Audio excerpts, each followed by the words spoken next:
بسم الله الرحمن الرحيم. الحمد لله رب العالمين، وأشهد أن لا إله إلا الله وحده لا شريك له ولي الصالحين، وأشهد أن نبينا محمدا عبده ورسوله إمام المتقين وسيد الخلق أجمعين، صلى الله عليه وعلى آله وأصحابه وأتباعه بإحسان إلى يوم الدين. أما بعد.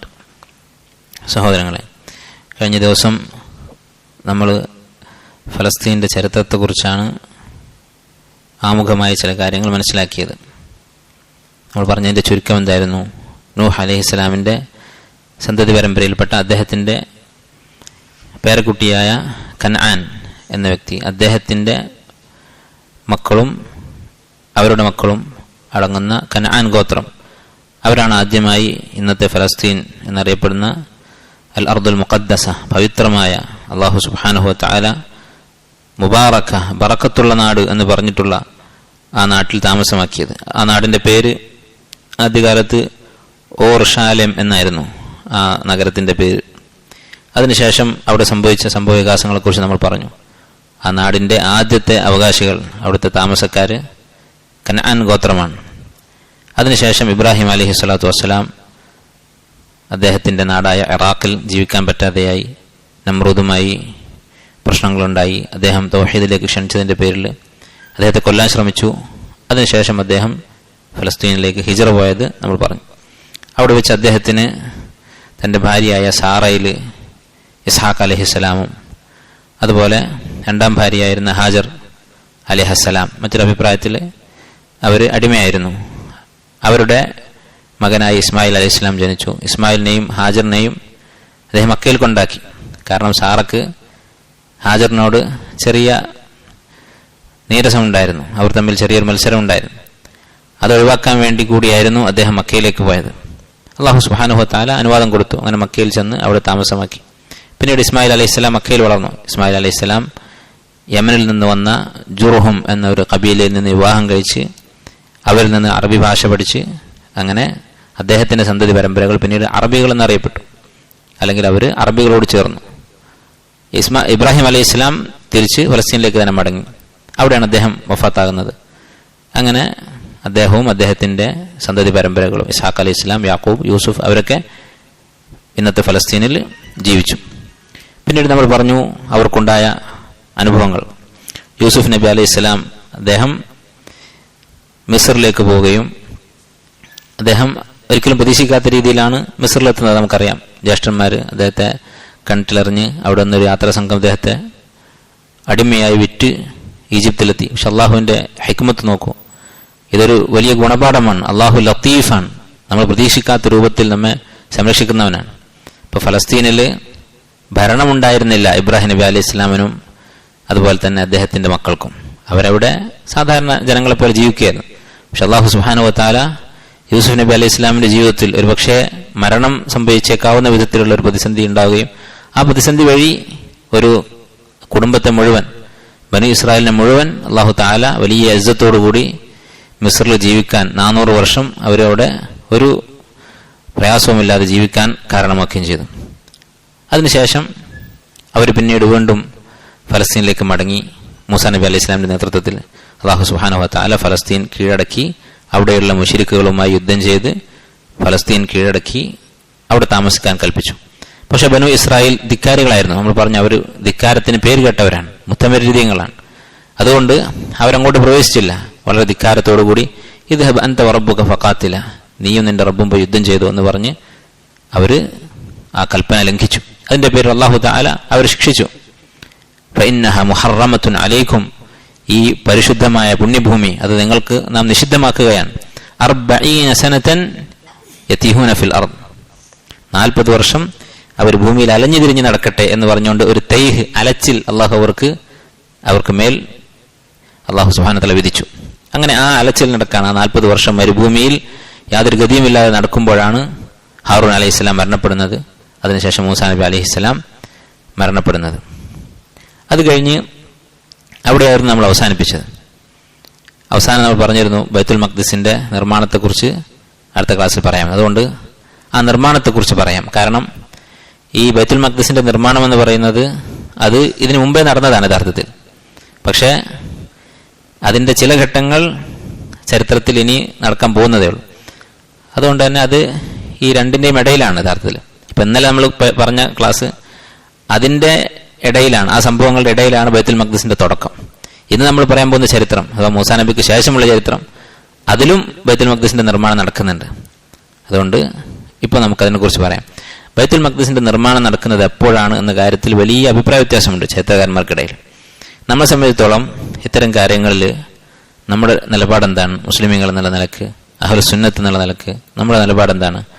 റസൂലുള്ളാഹി സ്വല്ലല്ലാഹു അലൈഹി വസല്ലം പറഞ്ഞിട്ടുണ്ട്, ലാ തുസദ്ദിഖൂഹും വലാ തുകദ്ദിബൂഹും.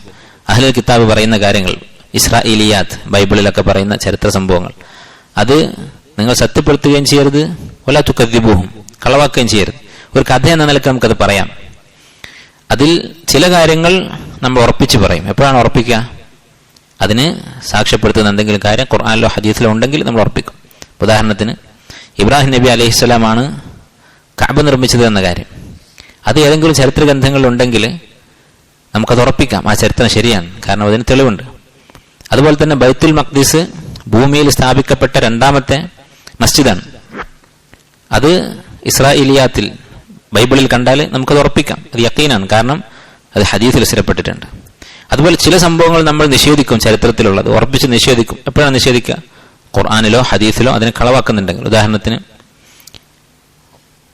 സുലൈമാൻ അലൈഹിസ്സലാം സിഹർ ചെയ്യുമായിരുന്നു, സാഹിറായിരുന്നു എന്ന് യഹൂദികൾ പറയുന്നുണ്ട്, ബനൂ ഇസ്രായേൽ പറയുന്നുണ്ട്. അത് കളവാണ് എന്ന് നമുക്ക് സംശയമില്ല, കാരണം അത് ഖുർആനിൽ അല്ലാഹു സുബ്ഹാനഹു വ തആല നിഷേധിച്ചിട്ടുണ്ട്, വമാ കഫറ സുലൈമാൻ വലാകിന്ന ശയാത്തീന കഫർ.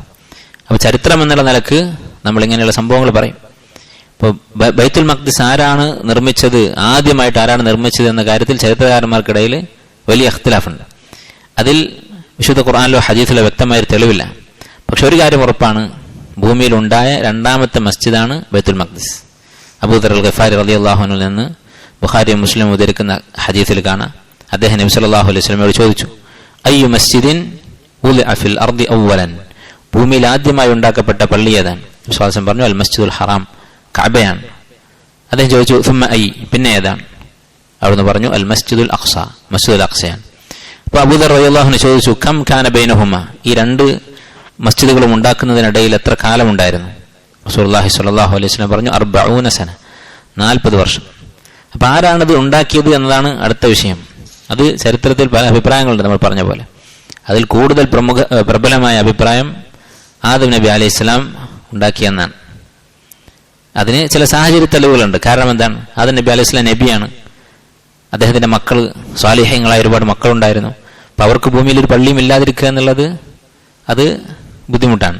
ആദ്യമായി ഉണ്ടാക്കിയ പള്ളിയാണെങ്കിൽ മസ്ജിദുൽ ഹറാമാണ്. അപ്പോൾ മസ്ജിദുൽ ഹറാമും അതുപോലെ തന്നെ ബൈത്തുൽ മഖ്ദിസും രണ്ടും ആദം നബി അലൈഹിസ്സലാം തന്നെ ഉണ്ടാക്കിയതാവാനാണ് സാധ്യത. അതിന് ബലം നൽകുന്ന ചില ചരിത്ര റിപ്പോർട്ടുകളുമുണ്ട്. അങ്ങനെ ആദ്യത്തെ നിർമ്മാണം അവിടെ നടന്നു. അതിനുശേഷം നമുക്കറിയാം, നൂഹ് അലൈഹി ഇസ്ലാമിന്റെ കാലത്ത് പ്രളയമുണ്ടായി, ഈ രണ്ട് മസ്ജിദുകളും തകർന്നിരുന്നു. പിന്നീട് ആരാണിത് രണ്ടാമതായി കെട്ടിപ്പടുത്തത്? നമുക്കറിയാം, മസ്ജിദുൽ ഹറാം ആരാണ് പിന്നീട് ഉണ്ടാക്കിയത്? ഇബ്രാഹിം നബി അലൈഹി സ്വലാം. വൈദ് യർഫഉ ഇബ്രാഹിമു അൽ ഖവാഇദ മിനൽ ബൈത്തി വ ഇസ്മാഈലു, ഇബ്രാഹിമും ഇസ്മായിലും കൂടിയിട്ടാണ് അൽ മസ്ജിദുൽ ഹറാം, കഅബ രണ്ടാമത് കെട്ടിപ്പടുക്കുന്നത്. പിന്നീട് മസ്ജിദുൽ അഖ്സ ആരാണ് ഉണ്ടാക്കിയത്? അതും തകർന്നിരുന്നു. അതുണ്ടാക്കിയത് ആരാണ്? അതും നേരത്തെ പറഞ്ഞതുപോലെ നമുക്ക് യഖീനില്ല. കഅബ ഉണ്ടാക്കിയത് ഇബ്രാഹിം അലൈഹി സ്വലാമാണ് എന്ന കാര്യത്തിൽ സംശയമില്ല. കാരണം ചരിത്രത്തിൽ ഏറ്റവും വിശ്വസിക്കാവുന്ന ചരിത്രത്തിന്റെ സ്രോതസ് ഏതാണ്? വിശുദ്ധ ഖുർആനാണ്, അതിൽ പറഞ്ഞ കാര്യമാണ്. എന്നാൽ മസ്ജിദുൽ അഖ്സ ആരാണ് രണ്ടാമത് ഉണ്ടാക്കിയത് എന്നുള്ളതിൽ അഭിപ്രായ വ്യത്യാസമുണ്ട്. അതിലും ഏറ്റവും പ്രബലമായ അഭിപ്രായം ഇബ്രാഹിം നബി അലൈഹി സ്വലാം തന്നെയാണ് എന്നാണ്. കാരണം ഇബ്രാഹിം നബി അലൈഹി സ്വലാം കഅബ ഉണ്ടാക്കിയതിന് ശേഷം ഫലസ്തീനിലേക്ക് മടങ്ങിപ്പോവുകയാണ്. പിന്നീട് അവിടെയാണ് അദ്ദേഹത്തിന്റെ മക്കളും ജീവിക്കുന്നത്. അദ്ദേഹത്തിന്റെ മകനായ ഇസ്ഹാഖ് അലൈഹി സ്വലാം. ഇസ്ഹാഖിന് യാക്കൂബ് അലൈഹി സ്വലാം എന്നൊരു മകൻ ഉണ്ടാകും എന്ന് അള്ളാഹു തആല നേരത്തെ ഇബ്രാഹിം നബിയോട് പറഞ്ഞിട്ടുണ്ട്. വമിൻ വറാഇ ഇസ്ഹാഖ യാക്കൂബ്, ഇസ്ഹാഖിന് ശേഷം യാക്കൂബ് ഉണ്ടാകുമെന്ന്. അപ്പോൾ മക്കളും പേരക്കുട്ടികളും ഒക്കെ നബിമാരായിരിക്കുകയും അവിടെ മസ്ജിദുൽ അഖ്സ തകർന്നു കിടക്കുകയും ചെയ്യുക എന്നുള്ളത് അത് വിദൂരമാണ്. അവരത് പുതുക്കി പണിതിരിക്കാം. അത് ഉപോത്ഭകമായ ചില റിപ്പോർട്ടുകളുമുണ്ട്, പല അഭിപ്രായങ്ങളുണ്ട്. അതിൽ പ്രബലമായ അഭിപ്രായം ഇബ്രാഹിം അലൈഹി സ്വലാമും ഇസ്ഹാഖും യാക്കൂബും, ഉപ്പയും മകനും പേരക്കുട്ടിയും കൂടിയാണ് മസ്ജിദുൽ അഖ്സ പുതുക്കി പണിതത് എന്നാണ്. അതിനുശേഷം പിന്നീട് എന്ത് സംഭവിച്ചു? പിന്നീട് നമുക്കറിയാം ചരിത്രത്തിലുണ്ടായ കാര്യങ്ങൾ നമ്മൾ പറഞ്ഞു. ഇസ്ഹാഖ് അലൈഹി ഇസ്ലാമിന്റെ മക്കൾ യാക്കൂബ് അലൈഹി ഇസ്ലാമിന്റെ മക്കൾ 12 പേര് അവർ മിസ്രിലേക്ക് പോയതും യൂസുഫ് അലൈഹി ഇസ്ലാമിന്റെ അടുത്ത് പോയി ജീവിച്ച കാര്യമൊക്കെ നമ്മൾ പറയുകയുണ്ടായി. അതിനുശേഷം പിന്നീടുണ്ടായ ചരിത്രം നമ്മൾ പറഞ്ഞു. മൂസാ നബി അലൈഹി ഇസ്ലാമിന്റെ കാലത്ത് ബനു ഇസ്രായേൽ മൂസാ നബിയുടെ കൂടെ തിരിച്ച് ഫലസ്തീനിലേക്ക് വന്നു. പിന്നീട് അവർ ഈ മരുഭൂമിയിൽ അലഞ്ഞു തിരിയുന്ന സമയത്ത് മൂസാ അലൈഹി ഇസ്ലാമും ഹാറൂൻ അലൈഹി ഇസ്ലാം വഫാത്തായി. ഇക്കാര്യം നമ്മൾ കഴിഞ്ഞ ക്ലാസ്സിൽ പറഞ്ഞതാണ്. ഇനി ബൈത്തുൽ മഖ്ദിസിന് വീണ്ടും ഒരു നിർമ്മാണ പ്രവർത്തനം നടക്കുന്നുണ്ട്. വീണ്ടും ഒരു പുതുക്കിപ്പണിയിൽ നടന്നിട്ടുണ്ട്, പല പ്രാവശ്യം നടന്നിട്ടുണ്ട്. അതിൽ അടുത്തതായി നടന്നത് അത് ഇനി നമ്മൾ പറയുന്ന ഇന്നലെ പറയാത്ത ചരിത്രത്തിന്റെ ഭാഗമാണ്, അഥവാ മൂസാ നബി അലൈഹി ഇസ്ലാമിന്റെ കാലശേഷമാണ്. അത് അവിടെ എത്തുമ്പോൾ നമുക്ക് പറയാം. പിന്നീട് ഇത് ഉണ്ടാക്കിയത് സുലൈമാൻ അലൈഹി ഇസ്ലാമാണ്, സുലൈമാൻ ബിൻ ദാവൂദ് അലൈഹി ഇസ്ലാം. അതിപ്പോൾ തന്നെ പൂർത്തിയാക്കിയിട്ട് നമുക്ക് മുന്നോട്ട് പോകാം. അപ്പോൾ സുലൈമാൻ ബിൻ ദാവൂദ് അലൈഹി ഇസ്ലാം അദ്ദേഹം പിന്നീട് വീണ്ടും ബൈത്തുൽ മഖ്ദിസ് പുതുക്കി പണിതിട്ടുണ്ട്. അപ്പൊ എങ്ങനെയാണ് സുലൈമാൻ നബി അലൈഹി ഇസ്ലാം അവിടെ എത്തുന്നത് എന്നുള്ളത് ഇൻഷാ അല്ലാഹ് നമ്മൾ ചരിത്രത്തിന്റെ തുടർച്ച പറയുമ്പോൾ മനസ്സിലാവും. സുലൈമാൻ നബി ബൈത്തുൽ മഖ്ദിസ് ഉണ്ടാക്കിയതിന് ശേഷം, പുതുക്കി പണിതതിന് ശേഷം അദ്ദേഹം കുറച്ച് വിശാലമായിട്ടാണ് ബൈത്തുൽ മഖ്ദിസ് ഉണ്ടാക്കിയത്. ഇപ്പോഴും യഹൂദികൾ ആവശ്യപ്പെടുന്ന ഒരു കാര്യമാണ്. അവരുടെ കിതാബുകളിലും അവരുടെ തൗറാത്തിന്റെ അവർ കൈകടത്തിയിട്ടുള്ള തൗറാത്തിലൊക്കെ കാണാവുന്ന ഒരു വാക്കാണ് ഹൈക്കൽ സുലൈമാൻ എന്നൊരു വാക്ക് കാണാം. അവരുടെ കിതാബുകളിലൊക്കെ അവർ പറയുന്നതാണ്. ഹൈക്കൽ സുലൈമാൻ എന്ന് പറഞ്ഞാൽ അതിന്റെ ഭാഷയിൽ അർത്ഥം സുലൈമാൻ അലൈഹി ഇസ്ലാമിന്റെ സ്കെൽറ്റൺ, അസ്ഥികൂടം ആണ് ഹൈക്കൽ എന്ന് പറഞ്ഞാൽ.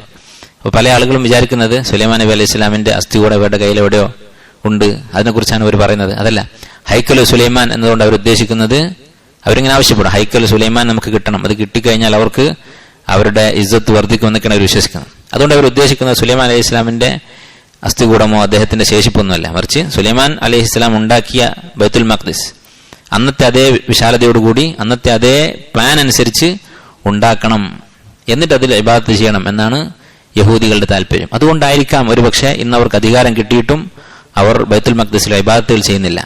മുസ്ലിമീങ്ങളാണ് അവിടെ ഇബാദത്തുകൾ ചെയ്യുന്നത്. അവർക്ക് സുലൈമാൻ അലൈഹി ഇസ്ലാമിന്റെ ആ പ്ലാൻ അനുസരിച്ച് അദ്ദേഹം കെട്ടിടം ഉണ്ടാക്കിയതുപോലെ വീണ്ടും പുതുക്കി പണിയണം എന്ന ആഗ്രഹമുണ്ട്. സാന്ദർഭികമായി പണ്ഡിതന്മാർ പറയുന്ന ഒരു കാര്യം, സുലൈമാൻ അലൈഹി ഇസ്ലാമിന്റെ ഒരു അസ്ഥികൂടം ഇവരുടെ കയ്യിലുണ്ട് എന്ന് ചില ആൾക്കാർ വിശ്വസിക്കുന്നുണ്ട്. അവരുടെ വായിൽ നിന്ന് ഈ ഹൈക്കൽ സുലൈമാൻ എന്ന വാക്ക് കേട്ടിട്ട്. അങ്ങനെ ഒരു നബിയുടെയും അവശിഷ്ടങ്ങൾ മനുഷ്യന് കിട്ടിയിട്ടില്ല എന്ന് മാത്രമല്ല, ഒരു നബിയുടെയും ഖബർ എവിടെയാണ് എന്ന് പോലും അള്ളാഹു തആല അറിയിച്ചിട്ടില്ല. ആകെ മുഹമ്മദ് സല്ലല്ലാഹു അലൈഹി വസല്ലം അവിടുത്തെ ഖബർ മാത്രമാണ് മനുഷ്യർക്ക് അറിയുന്നത്. 1,00,000 പേരെ അമ്പിയാക്കൾ വന്നിട്ട് ഒരു നബിയുടെ ഖബർ മാത്രമാണ് അറിയാവുന്നത്. ദുർബലമായ ഒരു അഭിപ്രായ പ്രകാരം ഇബ്രാഹിം നബി അലൈഹി ഇസ്ലാമിന്റെ ഖബർ കൂടി ചില ആളുകൾ അഭിപ്രായപ്പെട്ടിട്ടുണ്ട്. ഫലസ്തീനിലെ മദീനത്തുൽ ഖലീൽ എന്നറിയപ്പെടുന്ന സ്ഥലത്താണ് ഇബ്രാഹിം നബിയുടെ ഖബർ എന്നൊരു അഭിപ്രായമുണ്ട്. അപ്പൊ മറ്റൊരു നബിയുടെയും ഖബർ കിട്ടാനില്ല. ഇത് തൗഹീദിന്റെ പ്രാധാന്യമാണ് കാണിക്കുന്നത്. കാരണം ഖബർ വഴിയാണ് ഷിർക്കിന്റെ തുടക്കം. ഖബറിൽ കിടക്കുന്ന മഹാന്മാരെ ആദരിച്ച് ആ ഖബറിങ്ങ് പോയി പ്രാർത്ഥിച്ച് പതുക്കെ ഖബറാളികളോട് പ്രാർത്ഥിക്കുന്ന അവസ്ഥയുണ്ടാവും. അല്ലാഹു സുബ്ഹാനഹു വ തആല തൗഹീദ് സംരക്ഷിക്കാൻ വേണ്ടി ഈ അമ്പിയാക്കളുടെ ഖബറുകൾ പോലും മറച്ചു വെക്കുകയാണ് ചെയ്തിട്ടുള്ളത്. അത് എവിടെയാണെന്ന് ആളുകൾക്കറിയില്ല. എന്നാൽ ഖുറാഫാത്തിന്റെ ആളുകൾ, സൂഫികൾ, അവർ പല നബിമാരുടെയും ഖബർ ഇന്ന രാജ്യത്താണ് ഇന്ന സ്ഥലത്താണെന്ന് വാദിക്കുന്നുണ്ട്. അതെല്ലാം കളവാണ്. അതിന്റെ ഏറ്റവും വലിയ തെളിവ് ഒരേ നബിയുടെ തന്നെ ഖബർ പല രാജ്യങ്ങളും കാണാൻ പറ്റും. അതുപോലെ തന്നെ പല വൈരുദ്ധ്യങ്ങളും ആ അമ്പിയാക്കൾ ഒരിക്കലും കടന്നു ചെന്നിട്ടില്ലാത്ത രാജ്യങ്ങളിലൊക്കെ അവരുടെ ഖബറുകൾ കാണാൻ സാധിക്കും. അപ്പോൾ ഇതാണ് മൂന്നാമത്തെ ഘട്ടം. ബൈത്തുൽ മഖ്ദിസിന്റെ നിർമ്മാണ പ്രവർത്തനം അടുത്തതായി നടത്തിയത് സുലൈമാൻ അലൈഹി ഇസ്ലാമാണ്. സുലൈമാൻ അലൈഹി ഇസ്ലാം ബൈത്തുൽ മഖ്ദിസ് ഉണ്ടാക്കി എന്നത് യഖീനാണ്. നേരത്തെ നമ്മൾ പറഞ്ഞതുപോലെ അത് ലാ തുസദ്ദിഖൂഹും, നിങ്ങൾ അവരെ സത്യപ്പെടുത്തരുത് എന്ന ഇനത്തിൽപ്പെട്ടതല്ല. നേരെ മറിച്ച് നമുക്ക് ഉറപ്പുള്ളതാണ്. കാരണം എന്താണ്? ഹദീസിൽ വന്നിട്ടുണ്ട്. ഇമാം നസായി റഹിമഹുല്ലാഹ് അതുപോലെ ഇബ്നു മാജക്ക് ഉദ്ധരിക്കുന്ന ഹദീസിൽ റസൂലുള്ളാഹി സ്വല്ലല്ലാഹു അലൈഹി വസല്ലം പറഞ്ഞതായി കാണാം. ഹദീസ് പണ്ഡിതന്മാർ സ്വഹീഹാക്കിയുള്ള ഹദീസാണ്, സംശയമില്ലാത്ത ഹദീസാണ്. അതിൽ സുലൈമാൻ നബി അലൈഹി സ്വലാം ബൈത്തുൽ മഖ്ദിസ് ഉണ്ടാക്കിയതിനു ശേഷം ദുആ ചെയ്യുന്നുണ്ട് അള്ളാഹുവിനോട്. 3 കാര്യങ്ങൾ അള്ളാഹുവിനോട് ചോദിക്കുന്നുണ്ട്. ഒന്ന്, ഹുക്മൻ യുസാദിഫു ഹുക്മഹു, അള്ളാഹുവിന്റെ ഹുക്മിനോട് യോജിച്ചു വരുന്ന ഹുക്മ എന്ന് പറഞ്ഞാൽ ഒരു കേസിൽ വിധി പറയുമ്പോൾ അള്ളാഹു ഇഷ്ടപ്പെടുന്ന, അള്ളാഹു തീരുമാനിച്ചിട്ടുള്ള അതേ വിധി കൃത്യമായി വിധിക്കാനുള്ള തൗഫീഖ്. രണ്ടാമത്തേത് മുൽക്കൻ ലാ യംബഗി ലിഅഹദിൻ മിൻ ബഅദിഹി, അദ്ദേഹത്തിന് ശേഷം മറ്റൊരാൾക്കും കിട്ടാത്ത അത്രയും വിശാലമായ അധികാരം, രാജാധിപത്യം. എന്നിട്ട് മൂന്നാമതായി അദ്ദേഹം ദുആ ചെയ്തു, ബൈത്തുൽ മഖ്ദിസിൽ ആരെങ്കിലും വന്ന് നമസ്കരിച്ചാൽ അയാൾക്ക് മഗ്ഫിറത്ത് കിട്ടണം. ആ മസ്ജിദുൽ അഖ്സയിൽ നിന്ന് പുറത്തിറങ്ങുന്ന സമയത്ത് എല്ലാ പാപങ്ങളും അള്ളാഹു പുറത്തു കൊടുക്കണം. നബി സല്ലല്ലാഹു അലൈഹി വസല്ലം ഈ ഹദീസ് പറഞ്ഞിട്ട് പറയുകയുണ്ടായി, ഇതിൽ 2 കാര്യങ്ങൾ അല്ലാഹു തആല സ്വീകരിച്ചു. ആദ്യത്തെ 2 കാര്യങ്ങൾ ഹുക്മിന്റെ കാര്യം, അതുപോലെ തന്നെ അള്ളാഹു ഇഷ്ടപ്പെടുന്ന രൂപത്തിൽ വിധിക്കാനുള്ള തൗഫീഖ് അള്ളാഹു കൊടുത്തു. 3ാമത്തെ കാര്യം അദ്ദേഹത്തിന് ലഭിച്ചിരിക്കാം എന്ന് ഞാൻ പ്രതീക്ഷിക്കുന്നു എന്ന് നബി സല്ലല്ലാഹു അലൈഹി വസല്ലം പറഞ്ഞു. അപ്പോൾ അത് കിട്ടിയിട്ടുണ്ടാകുമോ? ഉണ്ടാകാനാണ് സാധ്യത. കാരണം 2 നബിമാർ ആഗ്രഹിച്ച കാര്യമാണ്. സുലൈമാൻ അലൈഹിസ്സലാം പ്രാർത്ഥിച്ചു, മുഹമ്മദ് നബി സല്ലല്ലാഹു അലൈഹി വസല്ലം അദ്ദേഹം ആഗ്രഹിച്ചിട്ടുണ്ട്, അത് അള്ളാഹു കൊടുത്തിരിക്കാം. അപ്പോൾ ഇത് ബൈത്തുൽ മഖ്ദിസിന്റെ ഒരു മഹത്വമാണ് കാണിക്കുന്നത്. അവിടെ പോയി 2 റക്അത്ത് നമസ്കരിച്ച് പുറത്തിറങ്ങിയാൽ ഹദീസിൽ പറയുന്നത് ഖറജ കയൗമി വലദത്ഹു ഉമ്മുഹു, ഉമ്മ അവനെ പ്രസവിച്ചതുപോലെ പാപങ്ങൾ മുഴുവനും പൊറുക്കപ്പെട്ട അവസ്ഥയിൽ പുറത്തിറങ്ങും. സാന്ദർഭികമായി മനസ്സിലാക്കേണ്ട 1-2 കാര്യങ്ങൾ. ഒരു കാര്യം നമ്മൾ പറഞ്ഞു, ഹൈക്കൽ സുലൈമാൻ എന്ന് പറയുന്നത് സുലൈമാൻ അലൈഹി ഇസ്ലാമിന്റെ അവശിഷ്ടങ്ങളൊന്നുമല്ല. അതുപോലെ തന്നെ പലരുടെയും അടുത്തുള്ളൊരു തെറ്റിദ്ധാരണയാണ്, ബൈത്തുൽ മഖ്ദിസിനെ കുറിച്ച് പറയുമ്പോൾ സാധാരണ അറബികൾ ഖുത്ബയിലും കിതാബുകളിലൊക്കെ പറയും അൽ ഖിബ്ലത്തുൽ ഊല, 1ാമത്തെ ഖിബ്ല, അല്ലെങ്കിൽ ഊലൽ ഖിബ്ലത്തൈൻ വസാലിഫുൽ ഹറമൈൻ എന്ന് പറയും. ഊലൽ ഖിബ്ലത്തൈൻ, 2 ഖിബ്ലകളിൽ 1ാമത്തേത്, അഥവാ ആദ്യകാലത്ത് ഖിബ്ല അവിടെയായിരുന്നു. അതുപോലെ സാലിഫുൽ ഹറമൈൻ, 3ാമത്തെ ഹറം. ഹറമാൻ എന്ന് പറഞ്ഞാൽ മക്ക മദീന, അത് കഴിഞ്ഞിട്ട് 3ാമത്തെ ഹറം എന്ന് പറയും. എന്താണ് ഹറം എന്ന് പറഞ്ഞാൽ? അതിനു മുമ്പ് 1ാമത് പറഞ്ഞത് ഊലൽ ഖിബ്ലത്തൈൻ എന്ന് പറയുന്നത് ശരിയാണ്, 1ാമത്തെ ഖിബ്ല. നബി സല്ലല്ലാഹു അലൈഹി വസല്ലം മക്കയിൽ നമസ്കരിച്ചത് മുഴുവൻ മസ്ജിദുൽ അഖ്സയിലേക്ക് തിരിഞ്ഞിട്ടായിരുന്നു. മദീനയിൽ വന്നതിന് ശേഷവും 16 മാസം അല്ലെങ്കിൽ 17 മാസം ബറാ ഇബ്നു ആസിബ് റളിയല്ലാഹു അൻഹു പറയുന്നു, അല്ലാഹു സുബ്ഹാനഹു വ തആല മക്കയിലേക്ക് കഅബയിലേക്ക് ഖിബ്ല മാറ്റുന്നത് വരെ ബൈത്തുൽ മഖ്ദിസിലേക്കായിരുന്നു തിരിഞ്ഞ് നമസ്കരിച്ചിരുന്നത്. അപ്പോൾ അത് ശരിയാണ്, ഊലൽ ഖിബ്ലത്തൈൻ എന്ന് പറയുന്നത് ശരിയാണ്. പക്ഷെ അതിന് പ്രാസമൊപ്പിച്ച് പറയുന്ന വസാലിഫുൽ ഹറമൈൻ എന്ന് പറയുന്നത് ശരിയല്ല. ഹറം എന്നുള്ള പേര് മസ്ജിദുൽ അഖ്സക്കില്ല. മസ്ജിദുൽ അഖ്സയുടെ എല്ലാ മഹത്വവും നമ്മൾ അംഗീകരിക്കുന്നുണ്ട്, പക്ഷേ ഇത് ഇല്ലാത്ത മഹത്വമാണ്, അതുണ്ടാക്കേണ്ടതില്ല. 2 ഹറമുകളേ ഉള്ളൂ. എന്താണ് ഹറം എന്ന് പറഞ്ഞാൽ? ഹറം എന്ന് പറഞ്ഞാൽ ആ പ്രദേശത്ത് രക്തം ചിന്താൻ പാടില്ല, വേട്ടയാടാൻ പാടില്ല, അതുപോലെ കുറെ നിയമങ്ങളുണ്ട് ഹറമിന്റെ പരിധിയിൽ പാടില്ലാത്തത്. അങ്ങനെ ഒരു സ്ഥാനം അല്ലാഹു സുബ്ഹാനഹു വ തആല ബൈത്തുൽ മഖ്ദിസിന് കൊടുത്തിട്ടില്ല. അവിടെ ബറക്കത്തുണ്ട്, മഗ്ഫിറത്തുണ്ട്, തീർത്ഥാടനം അനുവദനീയമാണ്, എല്ലാം ഉണ്ട്. പക്ഷേ ഹറം എന്നുള്ള സ്ഥാനം അല്ലാഹു സുബ്ഹാനഹു വ തആല മസ്ജിദുൽ അഖ്സക്ക് കൊടുത്തിട്ടില്ല. അപ്പോൾ ഇത് ചില തെറ്റിദ്ധാരണകളാണ്. ഇനി നമ്മൾ ചരിത്രം തുടരാം. നമ്മൾ അവസാനം പറഞ്ഞു നിർത്തിയത് എവിടെയായിരുന്നു? ബൈത്തുൽ മഖ്ദിസ് കീഴടക്കാൻ വേണ്ടി, അല്ലെങ്കിൽ ഫലസ്തീൻ കീഴടക്കാൻ വേണ്ടി ബനു ഇസ്രായേലിന് നേതൃത്വം കൊടുത്തുകൊണ്ട് വന്ന യൂഷ ഇബ്നു നൂൻ അലൈഹിസ്സലാം, അദ്ദേഹത്തിന്റെ കാര്യമാണ് നമ്മൾ പറഞ്ഞത്. യൂഷ ഇബ്നു നൂൻ മൂസാ നബി അലൈഹി ഇസ്ലാമിന്റെ ശിഷ്യനായിരുന്നു. ചരിത്രങ്ങൾ പറയുന്നത് മൂസാ നബി അലൈഹി ഇസ്ലാം മരണപ്പെടുന്ന സമയത്ത് അദ്ദേഹത്തിന് 100 വയസ്സുണ്ടായിരുന്നു. യൂഷാൻ മൂസാ നബി വഫാത്തായതിനു ശേഷമാണ് അദ്ദേഹത്തിന് നുബുവത്ത് കിട്ടുന്നത്. നുബുവത്ത് കിട്ടി 27 വർഷം അദ്ദേഹം ജീവിച്ചിരുന്നു. അത് 127 വയസ്സിലാണ് മരണപ്പെടുന്നത്. അത്രയും കാലം അദ്ദേഹമാണ് ബനു ഇസ്രായേലിനെ നയിച്ചത്. മൂസാ നബി മരിച്ച ഉടനെ തന്നെ അദ്ദേഹം ബനു ഇസ്രായേൽപ്പെട്ട ആളുകളെയൊക്കെ സംഘടിപ്പിച്ച് ഫലസ്തീൻ കീഴടക്കാൻ വേണ്ടി യുദ്ധത്തിന് പുറപ്പെട്ടു. ആ യുദ്ധത്തെക്കുറിച്ച് ഹദീസുകൾ വന്നിട്ടുണ്ട്, സ്വഹീഹ് മുസ്ലിമിലുണ്ട്. അതുപോലെ ഇമാം അഹ്മദ് റഹിമഹുല്ലാഹ് അദ്ദേഹത്തിന്റെ മുസ്നദിൽ ഉദ്ധരിച്ചിട്ടുണ്ട് ഈ യുദ്ധത്തെക്കുറിച്ചുള്ള ഒരു ഹദീസ്. വളരെ പ്രശസ്തമായ ഹദീസാണ്. സ്വഹീഹ് മുസ്ലിമിൽ അദ്ദേഹത്തിന്റെ പേര് പറഞ്ഞിട്ടില്ല, അതുകൊണ്ട് പലർക്കും ഇത് ഉദ്ദേശിക്കുന്നത് ഈ സംഭവമാണെന്ന് അറിയില്ല. പക്ഷെ മുസ്നദിൽ അദ്ദേഹത്തിന്റെ പേര് തന്നെ പറഞ്ഞിട്ടുണ്ട്, യൂഷ ഇബ്നു നൂൻ അലൈഹി സ്വലാത്തു വസ്സലാം. ആ യുദ്ധത്തെക്കുറിച്ച് വന്ന ഹദീസ് ഇങ്ങനെയാണ്: അദ്ദേഹം ബനു ഇസ്രായേലിനെ സംഘടിപ്പിച്ച് യുദ്ധത്തിന് പുറപ്പെട്ടു. അപ്പോൾ അദ്ദേഹം തന്റെ കൂടെ ഉണ്ടായിരുന്ന ആളുകളോട് പറഞ്ഞു, 3 വിഭാഗം ആളുകൾ എന്നെ പിന്തുടരാൻ പാടില്ല, എൻ്റെ കൂടെ വരാൻ പാടില്ല. ഞാൻ കേട്ടിരിക്കും. ഒന്ന്, വിവാഹം കഴിഞ്ഞ ഒരാൾ, അദ്ദേഹം തന്റെ ഭാര്യയുടെ കൂടെയുള്ള ജീവിതം തുടങ്ങിയിട്ടില്ല, അദ്ദേഹത്തിന്റെ ആദ്യ രാത്രി കഴിഞ്ഞിട്ടില്ല, വിവാഹം കഴിഞ്ഞിട്ടേ ഉള്ളൂ, നിക്കാഹ് കഴിഞ്ഞിട്ടേ ഉള്ളൂ. 2ാമത്തേത്, വീട് പണിതിട്ട് അതിന്റെ മേൽക്കൂര പണി പൂർത്തിയാക്കാത്ത ഒരാൾ, വീട് പണി കുറച്ച് ബാക്കിയുണ്ട്, അങ്ങനെയുള്ള ഒരാൾ എൻ്റെ കൂടെ വരരുത്. 3ാമത്തേത്, കന്നുകാലികളുള്ള ഒരാൾ, ആ കന്നുകാലികൾ പ്രസവിക്കാറായിട്ടുണ്ട്. ഈ 3 വിഭാഗം എൻ്റെ കൂടെ യുദ്ധത്തിന് പുറപ്പെടരുത് എന്ന് യൂഷ ഇബ്നു നൂൻ അലൈഹി സ്വലാത്തു വസ്സലാം തന്റെ കൗമിനോട് പറഞ്ഞു. എന്തുകൊണ്ടാണ് അങ്ങനെ പറഞ്ഞത്? ഉലമാക്കൾ പറയുന്നത്, യുദ്ധം എന്ന് പറയുന്നത്, അള്ളാഹുവിന്റെ മാർഗത്തിലുള്ള ജിഹാദ് എന്ന് പറയുന്നത് ഇഖ്ലാസും തഖ്വയും അതുപോലെ തന്നെ പൂർണ്ണമായ ത്യാഗത്തിനുള്ള മനസ്സുമുള്ള ആളുകൾക്ക് മാത്രം അള്ളാഹു തആല വെച്ചിട്ടുള്ള കാര്യമാണ്. അങ്ങനെയുള്ളവർക്കാണ് വിജയം ഉണ്ടാവുക. ഈ പറഞ്ഞ 3 വിഭാഗം അവർ പകുതി മനസ്സോടെയായിരിക്കും യുദ്ധം ചെയ്യുന്നത്. അതുപോലെ തന്നെ അവർ പിന്തിരിഞ്ഞോടാനുള്ള സാധ്യതയുണ്ട്. തോൽക്കുമെന്ന് തോന്നിക്കഴിഞ്ഞാൽ തങ്ങൾക്ക് കുറെ ലക്ഷ്യങ്ങൾ മനസ്സിലുണ്ട്, അപ്പൊ അതോർത്ത് അവർ തിരിഞ്ഞോടാൻ സാധ്യതയുണ്ട്. അങ്ങനെ അദ്ദേഹം ഇവരെ കൂട്ടി, തന്റെ കൗമിനെ കൂട്ടി യുദ്ധത്തിന് പുറപ്പെട്ടു. ആ യുദ്ധത്തിൽ അവർ വിജയിച്ചു, ഫലസ്തീൻ അവർ കീഴടക്കി, പിന്നീട് ഫലസ്തീനിൽ അവർ താമസമാക്കി. ഈ യുദ്ധത്തെക്കുറിച്ച് ഈ ഹദീസിൽ മറ്റൊരു കാര്യം കൂടി പറഞ്ഞിട്ടുണ്ട്. സ്വഹീഹ് മുസ്ലിമിൽ കാണാം, അദ്ദേഹം വെള്ളിയാഴ്ച ദിവസമായിരുന്ന യുദ്ധം തുടങ്ങിയത്. വെള്ളിയാഴ്ച വൈകുന്നേരമായപ്പോൾ നമുക്കറിയാം, ശനിയാഴ്ച ബനു ഇസ്രായേലിന് മൂസാ നബി അലൈഹി ഇസ്ലാമിന്റെ മുതൽക്കുള്ള കൗമിന് അള്ളാഹു താല ഇബാദത്തിന് വേണ്ടി നിശ്ചയിച്ച ദിവസമാണ്. അന്ന് അവർക്ക് മറ്റൊരു ജോലിയും ചെയ്യാൻ പാടില്ല. പൂർണ്ണമായ ഇബാദത്തുകൾ, ഇബാദത്തുൻ മഹ്ള, അള്ളാഹുമായിട്ടുള്ള ഇടപാട് മാത്രം ചെയ്യാൻ പാടുള്ളൂ. അങ്ങനെ വെള്ളിയാഴ്ച ദിവസം അസ്റായപ്പോൾ മഗ്രിബോട് അടുത്ത സമയത്ത് ഈ നബി യൂഷ അലൈഹിസ്സലാം സൂര്യനെ നോക്കിയിട്ട് പറഞ്ഞു, അൻതി മഅ്മൂറ വ അന മഅ്മൂർ, നീ അള്ളാഹുവിന്റെ കൽപ്പന പ്രകാരം ചലിക്കുന്നവനാണ്, ഞാനും അള്ളാഹുവിന്റെ കൽപ്പന പ്രകാരമാണ് യുദ്ധത്തിന് പുറപ്പെട്ടിട്ടുള്ളത്. അതുകൊണ്ട് സൂര്യൻ അസ്തമിക്കരുത്, ഇന്ന് കുറച്ച് സമയം കൂടി അവിടെ തന്നെ നിൽക്കണം. കാരണം ശനിയാഴ്ചയായാൽ മഗ്രിബായി കഴിഞ്ഞാൽ നമുക്ക് അടുത്ത ദിവസമായി. അപ്പോൾ യുദ്ധം പൂർത്തിയാക്കുന്നത് വരെ അവിടെ അനങ്ങാതെ നിൽക്കണമെന്ന് സൂര്യനോട് പറഞ്ഞു. അങ്ങനെ സൂര്യൻ നിശ്ചലമായി നിന്നു. ആ യുദ്ധത്തിൽ ബനു ഇസ്രായേൽ വിജയിക്കുകയുണ്ടായി. അതിനുശേഷം അവർ ഫലസ്തീനിൽ താമസമാക്കി. പിന്നീട് അവരുടെ ഇടയിൽ ധാരാളം അമ്പിയാക്കൾ വന്നു. നമുക്കറിയാം, നേരത്തെ നമ്മൾ പറഞ്ഞു 27 വർഷം കഴിഞ്ഞപ്പോൾ യൂഷ അലൈഹി സ്വലാം മരണപ്പെട്ടു. അദ്ദേഹത്തിന് ശേഷം അവരുടെ ഇടയിൽ നബിമാർ തുടർച്ചയായി വന്നുകൊണ്ടിരുന്നു. ബനു ഇസ്രായേലിനെ കുറിച്ച് അള്ളാഹു സുബ്ഹാനഹു വ തആല പറഞ്ഞിട്ടുള്ള കാര്യമാണ്. തുമ്മ അർസൽനാ റസൂലനാ തത്ര, തുടരെ അമ്പിയാക്കൾ അള്ളാഹു തആല പറഞ്ഞയച്ചിട്ടുണ്ട്. വഖഫൈനാ അലാ ആഥാരിഹിം ബിറുസുലിനാ വഖഫൈനാ ബിഈസ ഇബ്നു മറിയം, അവരുടെ കൂട്ടത്തിൽ ഒരു നബിക്ക് പിറകെ അടുത്ത നബി എന്നുള്ള നിലക്ക് അള്ളാഹു നബിമാരെ പറഞ്ഞയച്ചു. ഹദീസിൽ കാണാം, അവരുടെ ഇടയിൽ ഒരു നബി മരിച്ചാൽ അള്ളാഹു അടുത്ത നബിയെ പറഞ്ഞേക്കും. അപ്പോൾ ഉടനെ അവരുടെ ഇടയിൽ അമ്പിയാക്കൾ വന്നിരുന്നു. ഇത് യഹൂദികൾ അവരുടെ മഹത്വമായിട്ട് പറയുന്ന കാര്യമാണ്. പക്ഷെ ചില പണ്ഡിതന്മാർ പറഞ്ഞിട്ടുള്ളത് യഥാർത്ഥത്തിൽ അവരുടെ മഹത്വമല്ല, മറിച്ച് അവരുടെ സ്വഭാവ ദൂഷ്യം കൊണ്ടാണ്. അവർക്ക് ഒരു നബി ഇല്ലെങ്കിൽ അവർ വളരെ അധികം പഴച്ചു പോകും. ഉലമാക്കളുടെ വാക്കുകൾ അവരനുസരിക്കുകയില്ല. ഈ ഉമ്മത്തിൽ ഉലമാക്കളാണ് നമ്മെ നയിക്കുന്നത്. അങ്ങനെ ഉലമാക്കളെ അവരനുസരിക്കുകയില്ല. അവർക്കൊരു നബി തന്നെ വേണം. അതുകൊണ്ടാണ് അള്ളാഹു സുബ്ഹാനഹു വ തആല അവരിലേക്ക് ധാരാളമായി അമ്പിയാക്കളെ പറഞ്ഞയച്ചത് എന്ന് ചില ഉലമാക്കൾ അഭിപ്രായപ്പെട്ടിട്ടുണ്ട്. നിങ്ങൾ ഇപ്പുറത്തേക്ക് നോക്കൂ. ഇവിടെ ഈ കഥയുടെ ഒരുപാട് പിറകിലാണ് ഇസ്മായിൽ അലൈഹി സ്വലാം. ഇസ്ഹാഖ് അലൈഹി സ്വലാം കഴിഞ്ഞ് യാക്കൂബ്, യൂസുഫ്, അതൊക്കെ കഴിഞ്ഞ് കുറേ കഴിഞ്ഞിട്ടാണ് യൂഷ.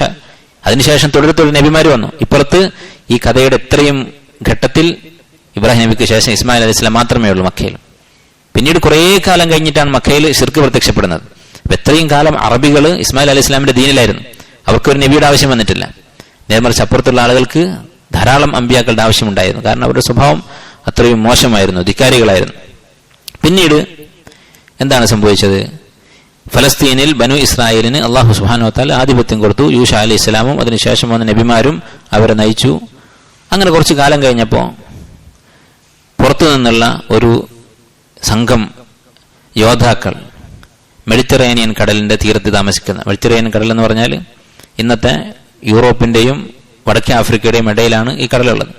അതിന്റെ തീരത്തുള്ള ആളുകൾ, ഒരുപക്ഷെ യൂറോപ്യന്മാരായിരിക്കാം, അവര് ഇങ്ങോട്ട് കിഴക്ക് ഭാഗത്തേക്ക് വന്ന് ഷാം, ഇന്നത്തെ സിറിയയും ഫലസ്തീനും ജോർദാനും ഒക്കെ ഉൾപ്പെടുന്ന രാജ്യങ്ങൾ, അതിൽ പല ഭാഗങ്ങളും അവർ കീഴടക്കി. അവർ വലിയ പോരാളികളായിരുന്നു, യുദ്ധത്തിന് പേര് കേട്ട ആളുകളായിരുന്നു, ഒരു പ്രത്യേക വർഗം. അവരിങ്ങോട്ട് വന്ന് യുദ്ധം ചെയ്ത് ഇസ്ലാമിക രാജ്യത്തിന്റെ അല്ലെങ്കിൽ അന്നത്തെ ബനു ഇസ്രായേലിന്റെ ഭരണമുള്ള നാടുകൾ പലതും പിടിച്ചടക്കി. ആ സന്ദർഭത്തിൽ ബനു ഇസ്രായേലിൽപ്പെട്ട ഒരു നബി, അന്നത്തെ കാലത്തുണ്ടായിരുന്ന നബി, അദ്ദേഹത്തിന്റെ പേര് ഹദീസിലൊന്നുമില്ല, ഖുറാനിലില്ല, ബൈബിളിൽ അല്ലെങ്കിൽ അവരുടെ ചരിത്ര ഗ്രന്ഥങ്ങളിൽ സാമുവേൽ എന്നായിരുന്നു അദ്ദേഹത്തിന്റെ പേര് എന്ന് പറയുന്നത്. ഈ നബിയുടെ നേതൃത്വത്തിലായിരുന്നു അന്ന് ബനു ഇസ്രായേൽ ഉണ്ടായിരുന്നത്. അങ്ങനെ ബനു ഇസ്രായേൽപ്പെട്ട ആളുകൾ അവർ ഈ നബിയോട് ആവശ്യപ്പെട്ടു, ഞങ്ങൾക്ക് നഷ്ടപ്പെട്ട ഈ ഭൂമി തിരിച്ചു പിടിക്കണം, നമ്മുടെ നാടിന്റെ കുറെ ഭാഗങ്ങൾ ശത്രുക്കൾ കയ്യേറിയിട്ടുണ്ട്. അങ്ങനെ ഈ നബി അവരോട് സംസാരിച്ച കാര്യം സൂറത്തുൽ ബഖറയിൽ കാണാം. സൂറത്തുൽ ബഖറയിൽ 1-ാമത്തെ ജുസിന്റെ അവസാനം താലൂത്തിന്റെ സംഭവം പറയുന്ന ആയത്തുകൾ. ഇദ് ഖാലു ലിനബിയ്യിൻ ലഹും ഇബ്അസ് ലനാ മലികൻ നുഖാതിൽ ഫീ സബീലില്ലാഹ്. അവര് തങ്ങളുടെ നബിയോട് പറഞ്ഞു, ഇബ്അസ് ലനാ മലികൻ, ഞങ്ങൾക്കൊരു രാജാവിനെ നിശ്ചയിച്ചു തരണം, നുഖാതിൽ ഫീ സബീലില്ലാഹ്, അള്ളാഹുവിന്റെ മാർഗത്തിൽ യുദ്ധം ചെയ്യാൻ വേണ്ടിയാണ്. പണ്ഡിതന്മാർ പറയുന്നത് ഇതിൽ നിന്ന് എന്ത് മനസ്സിലാക്കാം? അവരുടെ നേതാവാണ് ഈ നബി. എല്ലാവരും ഈ നബി അനുസരിച്ച് കഴിയുന്നവരാണ്. അവരെല്ലാവരും യുദ്ധത്തിന് തയ്യാറാണ്. പിന്നീട് ആ യുദ്ധത്തിൽ അവർ വിജയിക്കുകയും ചെയ്തിട്ടുണ്ട്. അതിന് മാത്രം ശക്തി അവർക്കുണ്ട്, അള്ളാഹുവിന്റെ തൗഫീഖുണ്ട്. എന്നിട്ടും യുദ്ധം ചെയ്യാൻ വേണ്ടി ഒരു നേതൃത്വം വേണം. ഈ നബി പോരാ, അതിനൊരു രാജാവ് വേറെ വേണം, യുദ്ധത്തിന്റെ കാര്യങ്ങൾ കൂടുതൽ അറിയുന്ന, അതിന്റെ ആയുധബലത്തെക്കുറിച്ചും വിജയസാധ്യതയെക്കുറിച്ചും തന്ത്രങ്ങളെക്കുറിച്ചും ഒക്കെ അറിയുന്ന ഒരു വിദഗ്ധൻ തന്നെ വേണം എന്ന വിവരം അവർക്കുണ്ടായിരുന്നു. ഇത് ഇസ്ലാം അംഗീകരിച്ചിട്ടുള്ള കാര്യമാണ്, നമ്മുടെ ശരീഅത്തിലുള്ള കാര്യമാണ്. എപ്പോഴും ജിഹാദ്, സായുധ ജിഹാദ് ആരുടെ നേതൃത്വത്തിലായിരിക്കണം? വലിയുൽ അംറിന്റെ, ഭരണാധികാരിയുടെ നേതൃത്വത്തിലായിരിക്കണം. അത് ഉലമാക്കളോ അല്ലെങ്കിൽ സാധാരണക്കാരോ ആരുമല്ല അത് ചെയ്യേണ്ടത്. അതിന് പ്രത്യേകമായ ആളുകൾ ഉണ്ടായിരിക്കണം. അതുകൊണ്ടാണ് അവർ ഒരു രാജാവിനെ ആവശ്യപ്പെട്ടത്. അപ്പോൾ മൂസാ നബി അലൈഹി സ്വലാം എന്ത് ചെയ്തു? അന്നത്തെ നബിയായ ഈ ബൈബിൾ പ്രകാരം സാമുവേൽ എന്ന് പറയുന്ന അല്ലെങ്കിൽ പേരറിയാത്ത നബി അദ്ദേഹം എന്ത് ചെയ്തു? അദ്ദേഹം അവരോട് ആദ്യം പറഞ്ഞു, ഹൽ അസൈതും ഇൻ കുതിബ അലൈക്കുമുൽ ഖിതാലു അല്ലാ തുഖാതിലു, യുദ്ധം നിയമമാക്കിയാൽ, യുദ്ധത്തിന് അനുവാദം തന്നാൽ നിങ്ങൾ പിന്തിരിഞ്ഞോടാൻ സാധ്യതയുണ്ട്, അതുകൊണ്ട് ഉറപ്പുവാങ്ങി. അവർ പറഞ്ഞു, ഞങ്ങൾ അങ്ങനെ ഒരിക്കലും പിന്തിരികയില്ല. അങ്ങനെ ഈ നബി അവരുടെ കൂട്ടത്തിൽ ഒരാളെ രാജാവായി പ്രഖ്യാപിച്ചു, അള്ളാഹുവിന്റെ വഹയിന്റെ അടിസ്ഥാനത്തിൽ. ആ രാജാവിന്റെ പേര് താലൂത്ത് എന്നായിരുന്നു. ഖാല ലഹു നബിയുഹും ഇന്നല്ലാഹ ഖദ് ബഅസ ലക്കും താലൂത മലിക, താലൂത്തിനെ അള്ളാഹു രാജാവാക്കിയിരിക്കുന്നു എന്ന് പറഞ്ഞു. അപ്പൊ ബനൂ ഇസ്രായേലിന്റെ സ്വഭാവം നേരത്തെ നമ്മൾ കണ്ടതാണ്. ധിക്കാരികളാണ് അവര് ഈ താലൂത്തിനെ അംഗീകരിക്കാൻ തയ്യാറായില്ല. അവർ പറഞ്ഞിരുന്നത് എന്താണ്? അന്നാ യകൂനു ലഹുൽ മുൽക്കു അലൈന, എങ്ങനെയാണ് താലൂത്തിന് അധികാരം കൊടുക്കുക? വനഹ്നു അഹഖു ബിൽ മുൽക്കി മിൻഹു, ഞങ്ങൾക്കാണ് കൂടുതൽ അവകാശമുള്ളത്. വലം യുഅത സഅതൻ മിനൽ മാൽ, കാരണം താലൂത്തിന് പണമില്ല, മിസ്കീനാണ്. അപ്പോൾ പണത്തിന്റെ ഒരു ഫിത്ന നിങ്ങൾ ആലോചിച്ച് നോക്കൂ. താലൂത്തിന്റെ അടുത്ത് പണമില്ല, ഞങ്ങളുടെ അടുത്താണ് പണം എന്ന് പറഞ്ഞുകൊണ്ട് അവർ ഒരു നബിയുടെ കൽപ്പന ധിക്കരിക്കാൻ, ചോദ്യം ചെയ്യാൻ തയ്യാറായി. നബി സല്ലല്ലാഹു അലൈഹി വസല്ലം പറഞ്ഞതുപോലെ കുല്ലി ഉമ്മത്തിൻ ഫിത്ന ഫിത്നത്തു ഉമ്മത്തി അൽ മാൽ, ഈ ഉമ്മത്തിന്റെ ഫിത്നയാണ് പണം എന്ന് പറഞ്ഞു. അപ്പോൾ പണം ഉണ്ടായാൽ അഹങ്കാരം ഉണ്ടാകും മനുഷ്യൻ. അതുകൊണ്ട് പേടിക്കണം, പണമുള്ള ആളുകൾ പേടിക്കണം. പണമുള്ള ഒരാൾക്ക് വിനയം കാണിക്കാനാണ് മിസ്കീനായ ഒരാൾക്ക് ക്ഷമിക്കുന്നതിനേക്കാൾ പ്രയാസമുള്ളത്. അതുകൊണ്ട് അത് പ്രത്യേകം സൂക്ഷിക്കണം. ഈ കഥയിൽ നിന്നുള്ളൊരു ഗുണപാഠമാണ്. അവർ ധിക്കരിച്ചു, ഈ നബിയെ ചോദ്യം ചെയ്തു, അള്ളാഹുവിന്റെ കൽപ്പനയെ ചോദ്യം ചെയ്തു. അന്നാ യകൂനു ലഹുൽ മുൽക്കു അലൈന, എങ്ങനെയാണ് അവന് അധികാരം കൊടുക്കുക? അപ്പൊ ഈ നബി പറഞ്ഞു, ഇന്നല്ലാഹു അസ്തഫാഹു അലൈക്കും, അള്ളാഹു അദ്ദേഹത്തെ തെരഞ്ഞെടുത്തിരിക്കുന്നു. വസാദഹു ബസ്തതൻ ഫിൽ ഇൽമി വൽ ജിസ്ം, രണ്ട് കാര്യങ്ങൾ അള്ളാഹു തആല കൊടുത്തിട്ടുണ്ട് ഇദ്ദേഹത്തിന്. പണത്തേക്കാൾ പ്രധാനപ്പെട്ട രണ്ട് കാര്യങ്ങൾ. ഒന്ന് ബസ്തതൻ ഫിൽ ഇൽം, വിശാലമായ ഇൽമുണ്ട്, ദീനിയായ ഇൽമുണ്ട്. അതുപോലെ യുദ്ധത്തെക്കുറിച്ചുള്ള ഇൽമും അദ്ദേഹത്തിനുണ്ട്, ആയുധങ്ങളെക്കുറിച്ചും യുദ്ധതന്ത്രങ്ങളെക്കുറിച്ചുമുള്ള ഇൽമുണ്ട്. വൽ ജിസ്ം, അതുപോലെ നല്ല ശരീരബലം അദ്ദേഹത്തിന് കൊടുത്തിട്ടുണ്ട്. അന്നത്തെ കാലത്ത് യുദ്ധത്തിന് ആവശ്യമായ കാര്യമാണ്. അപ്പൊ ഇങ്ങനെ നേതൃഗുണമുള്ള, അറിവുള്ള, ആരോഗ്യമുള്ള ഈ വ്യക്തിയെ അള്ളാഹു തആല രാജാവായി നിശ്ചയിച്ചു. അദ്ദേഹം യുദ്ധത്തിന് പുറപ്പെട്ടപ്പോൾ അദ്ദേഹം അവരെ പരീക്ഷിച്ചു. എന്താണ് അദ്ദേഹം പറഞ്ഞത്? അള്ളാഹുവിന്റെ വഹയിന്റെ അടിസ്ഥാനത്തിലാണ്. അദ്ദേഹം പറഞ്ഞു, ഫലമ്മ ഫസല താലൂത്ത് ബിൽ ജുനൂദി ഖാല ഇന്നല്ലാഹ, അതിനു മുമ്പ് ഒരു സംഭവം ഉണ്ടായിട്ടുണ്ട്. അവർ എന്നിട്ടും വിശ്വസിക്കാൻ തയ്യാറായിരുന്നില്ല. ഈ നബി പറഞ്ഞത് അവർ വിശ്വസിക്കാൻ തയ്യാറായിരുന്നില്ല. അള്ളാഹു തആല എന്ത് ചെയ്തു? ഒരു പെട്ടി മലക്കുകളെ കൊണ്ട് അവിടെ കൊണ്ടുപോയി കൊടുപ്പിച്ചവർക്ക്. ആ പെട്ടിയിൽ തൗറാത്ത് ഉണ്ടായിരുന്നു. അവരുടെ മൂസാ നബി അലൈഹി സ്വലാമിന്റെ കാലത്തുള്ള തൗറാത്തിന്റെ കോപ്പി അവർക്ക് കാണിച്ചു കൊടുത്തു, ഒരു ആയത്തായിട്ട്, ഒരു ദൃഷ്ടാന്തമായിട്ട്. അത് കണ്ടപ്പോഴാണ് അവർ വിശ്വസിച്ചത്. സൂറത്തുൽ ബഖറയിൽ പറയുന്നതാണ്. ഇതൊക്കെ വ്യക്തമായ യഖീനായ ചരിത്രമാണ്. അതിനുശേഷം ഈ നബി അതുപോലെ തന്നെ താലൂത്ത് എന്ന് പറയുന്ന ഈ രാജാവും യുദ്ധത്തിന് പുറപ്പെട്ടപ്പോൾ അദ്ദേഹത്തിന്റെ കൂടെ ഒരുപാട് അനുയായികൾ ഉണ്ടായിരുന്നു. ബനൂ ഇസ്രായേൽ എല്ലാവരും ഉണ്ടായിരുന്നു. അദ്ദേഹം അവരെ പരീക്ഷിക്കാൻ തീരുമാനിച്ചു അള്ളാഹുവിന്റെ നിർദ്ദേശപ്രകാരം. ഫലമ്മ ഫസല താലൂത്ത് ബിൽ ജുനൂദി ഖാല ഇന്നല്ലാഹ മുബ്തലീകും ബിനഹർ ഫമൻ ശരിബ മിൻഹു ഫലൈസ മിന്നി വമൻ ലം യതഅംഹു ഫഇന്നഹു മിന്നി. അള്ളാഹു ഒരു പുഴ കൊണ്ട് നിങ്ങളെ പരീക്ഷിക്കും. പുഴ എന്ന് പറഞ്ഞാൽ നമുക്കറിയാം, ഫലസ്തീനാണെങ്കിലും ജോർദാനാണെങ്കിലും മരുഭൂമിയാണ്. ആ മരുഭൂമിക്കിടയിലൂടെ ഒഴുകുന്ന ഒരു പുഴയുണ്ട്. ഇന്ന് ജോർദാൻ റിവർ എന്നറിയപ്പെടുന്ന ജോർദാൻ പുഴ, നഹ്റുൽ ഉർദുൻ എന്നറിയപ്പെടുന്ന പുഴ, ആ പുഴയാണ് ഇവിടെ ഉദ്ദേശിച്ചത് എന്നാണ് പല ചരിത്രകാരന്മാരും പറയുന്നത്. അല്ലെങ്കിൽ മറ്റൊരു പുഴ. ഏതായിരുന്നാലും ആ പുഴ കൊണ്ട് അള്ളാഹു നിങ്ങളെ പരീക്ഷിക്കും. മരുഭൂമിയിലൂടെ ദീർഘദൂരം യാത്ര ചെയ്ത് അവിടെ എത്തുമ്പോൾ ഈ പുഴ കാണും, അതിൽ നിന്ന് വെള്ളം കുടിക്കരുത്. ഫമൻ ശരിബ മിൻഹു ഫലൈസ മിന്നി, ആരെങ്കിലും കുടിച്ചാൽ അവൻ പിന്നെ എന്റെ കൂടെ യുദ്ധത്തിന് വരേണ്ടതില്ല. വമൻ ലം യതഅംഹു ഫഇന്നഹു മിന്നി ഇല്ലാ മൻ ഇഖ്തറഫ ഗുർഫതൻ ബിയദിഹി, ഒരു കോരി, കൈകൊണ്ട് കോരിയെടുക്കാവുന്ന അത്രയും കുടിക്കാം ദാഹം മാറ്റാൻ വേണ്ടി, അതിൽ കൂടുതൽ കുടിക്കാൻ പാടില്ല എന്ന് പറഞ്ഞു. എന്തിനാണ് ഇത് ചെയ്തത്? ഷെയ്ഖ് അബ്ദുറഹ്മാൻ സഅദി റഹിമഹുല്ലാ അദ്ദേഹം ഈ ആയത്തുകൾ വിശദീകരിച്ചത് സാധിക്കുന്നവരെടുത്ത് വായിക്കണം. അദ്ദേഹം പറയുകയാണ്, അള്ളാഹുവിന്റെ സഹായം നമുക്ക് കിട്ടാനുള്ള ഒരു മാർഗമാണ്, അതിനുള്ള ഒരു സബബാണ് തമയ്യുസു സഫ്, നമ്മുടെ അണി. നമ്മൾ ഏറ്റുമുട്ടാൻ പോകുമ്പോൾ, അല്ലെങ്കിൽ നമ്മൾ ദഅവത്തിന് പുറപ്പെടുമ്പോൾ, നമ്മൾ എന്ത് കാര്യത്തിനും പുറപ്പെടുമ്പോൾ നമ്മുടെ സഫിൽ, നമ്മുടെ അണിയിൽ ഒരു ശുദ്ധീകരണം ഉണ്ടാവുക, എല്ലാവരും ഒരേ മനസ്സായി ഒരുപോലെ തഖ്വയുള്ളവരാവുക എന്നുള്ളത് അത് ശത്രുക്കൾക്കെതിരെ വിജയം കിട്ടാൻ കാരണമാകും. കുറെ എണ്ണമുണ്ടായിട്ട് കാര്യമില്ല, ഉള്ള ആളുകൾക്ക് ഗുണമുണ്ടാകണം, ഈമാൻ ഉണ്ടാകണം, തഖ്വ ഉണ്ടാകണം. അതുകൊണ്ടാണ് ഈ നബി അവരെങ്ങനെ പരീക്ഷിച്ചത്. വെള്ളം കുടിച്ചിട്ടില്ലെങ്കിൽ പോലും ഈ ജിഹാദിൽ നിന്ന് പിന്മാറാൻ ഞങ്ങൾ തയ്യാറല്ല എന്ന ത്യാഗ മനസ്സുള്ള ആളുകൾ മതി എന്ന് അദ്ദേഹം തീരുമാനിച്ചു. അള്ളാഹുവിന്റെ വഹയിന്റെ അടിസ്ഥാനത്തിൽ ചരിത്ര ഗ്രന്ഥങ്ങൾ കാണാം. ഇത് നേരത്തെ പറഞ്ഞതുപോലെ നമുക്ക് വിശ്വസിക്കാനോ തള്ളിക്കളയാനോ പറ്റാത്ത കാര്യമാണ്. എന്നാലും അത് ചരിത്രഗ്രന്ഥങ്ങൾ വന്നിട്ടുണ്ട്. അദ്ദേഹത്തിന്റെ കൂടെ ആദ്യം 80,000 ആളുകൾ പുറപ്പെട്ടിരുന്നു. പിന്നീട് ഈ പുഴയിൽ നിന്ന് വെള്ളം കുടിക്കുന്ന വിഷയം വന്നപ്പോൾ 315 ആൾക്കാരാണ് ബാക്കിയായത്. ബാക്കിയുള്ളവരൊക്കെ തിരിച്ചുപോയി. അങ്ങനെ ഈ ബാക്കിയുള്ള കുറച്ച് ആളുകളുമായി അദ്ദേഹം യുദ്ധത്തിന് പുറപ്പെട്ടു. അങ്ങനെ യുദ്ധം ചെയ്യുന്ന സമയത്ത് ഈ യൂറോപ്പിൽ നിന്ന് വന്ന ഭീമാകാരന്മാരായിട്ടുള്ള വലിയ യുദ്ധവെറിയന്മാരായിട്ടുള്ള ആളുകൾ, അവരുമായി ഏറ്റുമുട്ടുകയാണ്. അവരൊരുപാട് എണ്ണമുണ്ട്, യുദ്ധത്തിൽ വലിയ കഴിവുള്ള ആളുകളാണ്, ലോകം മുഴുവൻ നടന്ന് യുദ്ധം ചെയ്യുന്നതാണ് അവരുടെ ഏർപ്പാട് തന്നെ. ഇപ്പോൾ ബനൂ ഇസ്രായേലിനെ സംബന്ധിച്ചിടത്തോളം യുദ്ധം ചെയ്ത് പരിചയമില്ല. അവർ ചരിത്രത്തിൽ ഇങ്ങനെ കാര്യമായ ഒരു യുദ്ധം ഉണ്ടായിട്ടില്ല. ആകെയുള്ളത് തലമുറകൾ മുമ്പ് നടന്ന യൂശ അലൈഹിസ്സലാമിന്റെ ഒരു യുദ്ധമാണ്. അങ്ങനെ ഇരിക്കുന്ന സമയത്ത് ഈ സൈന്യത്തിൽ, താലൂത്തിന്റെ നേതൃത്വത്തിലുള്ള സൈന്യത്തിൽ 3 സഹോദരന്മാരുണ്ടായിരുന്നു. ദാവൂദ് അലൈഹിസ്സലാമിന്റെ സഹോദരന്മാരാണ്.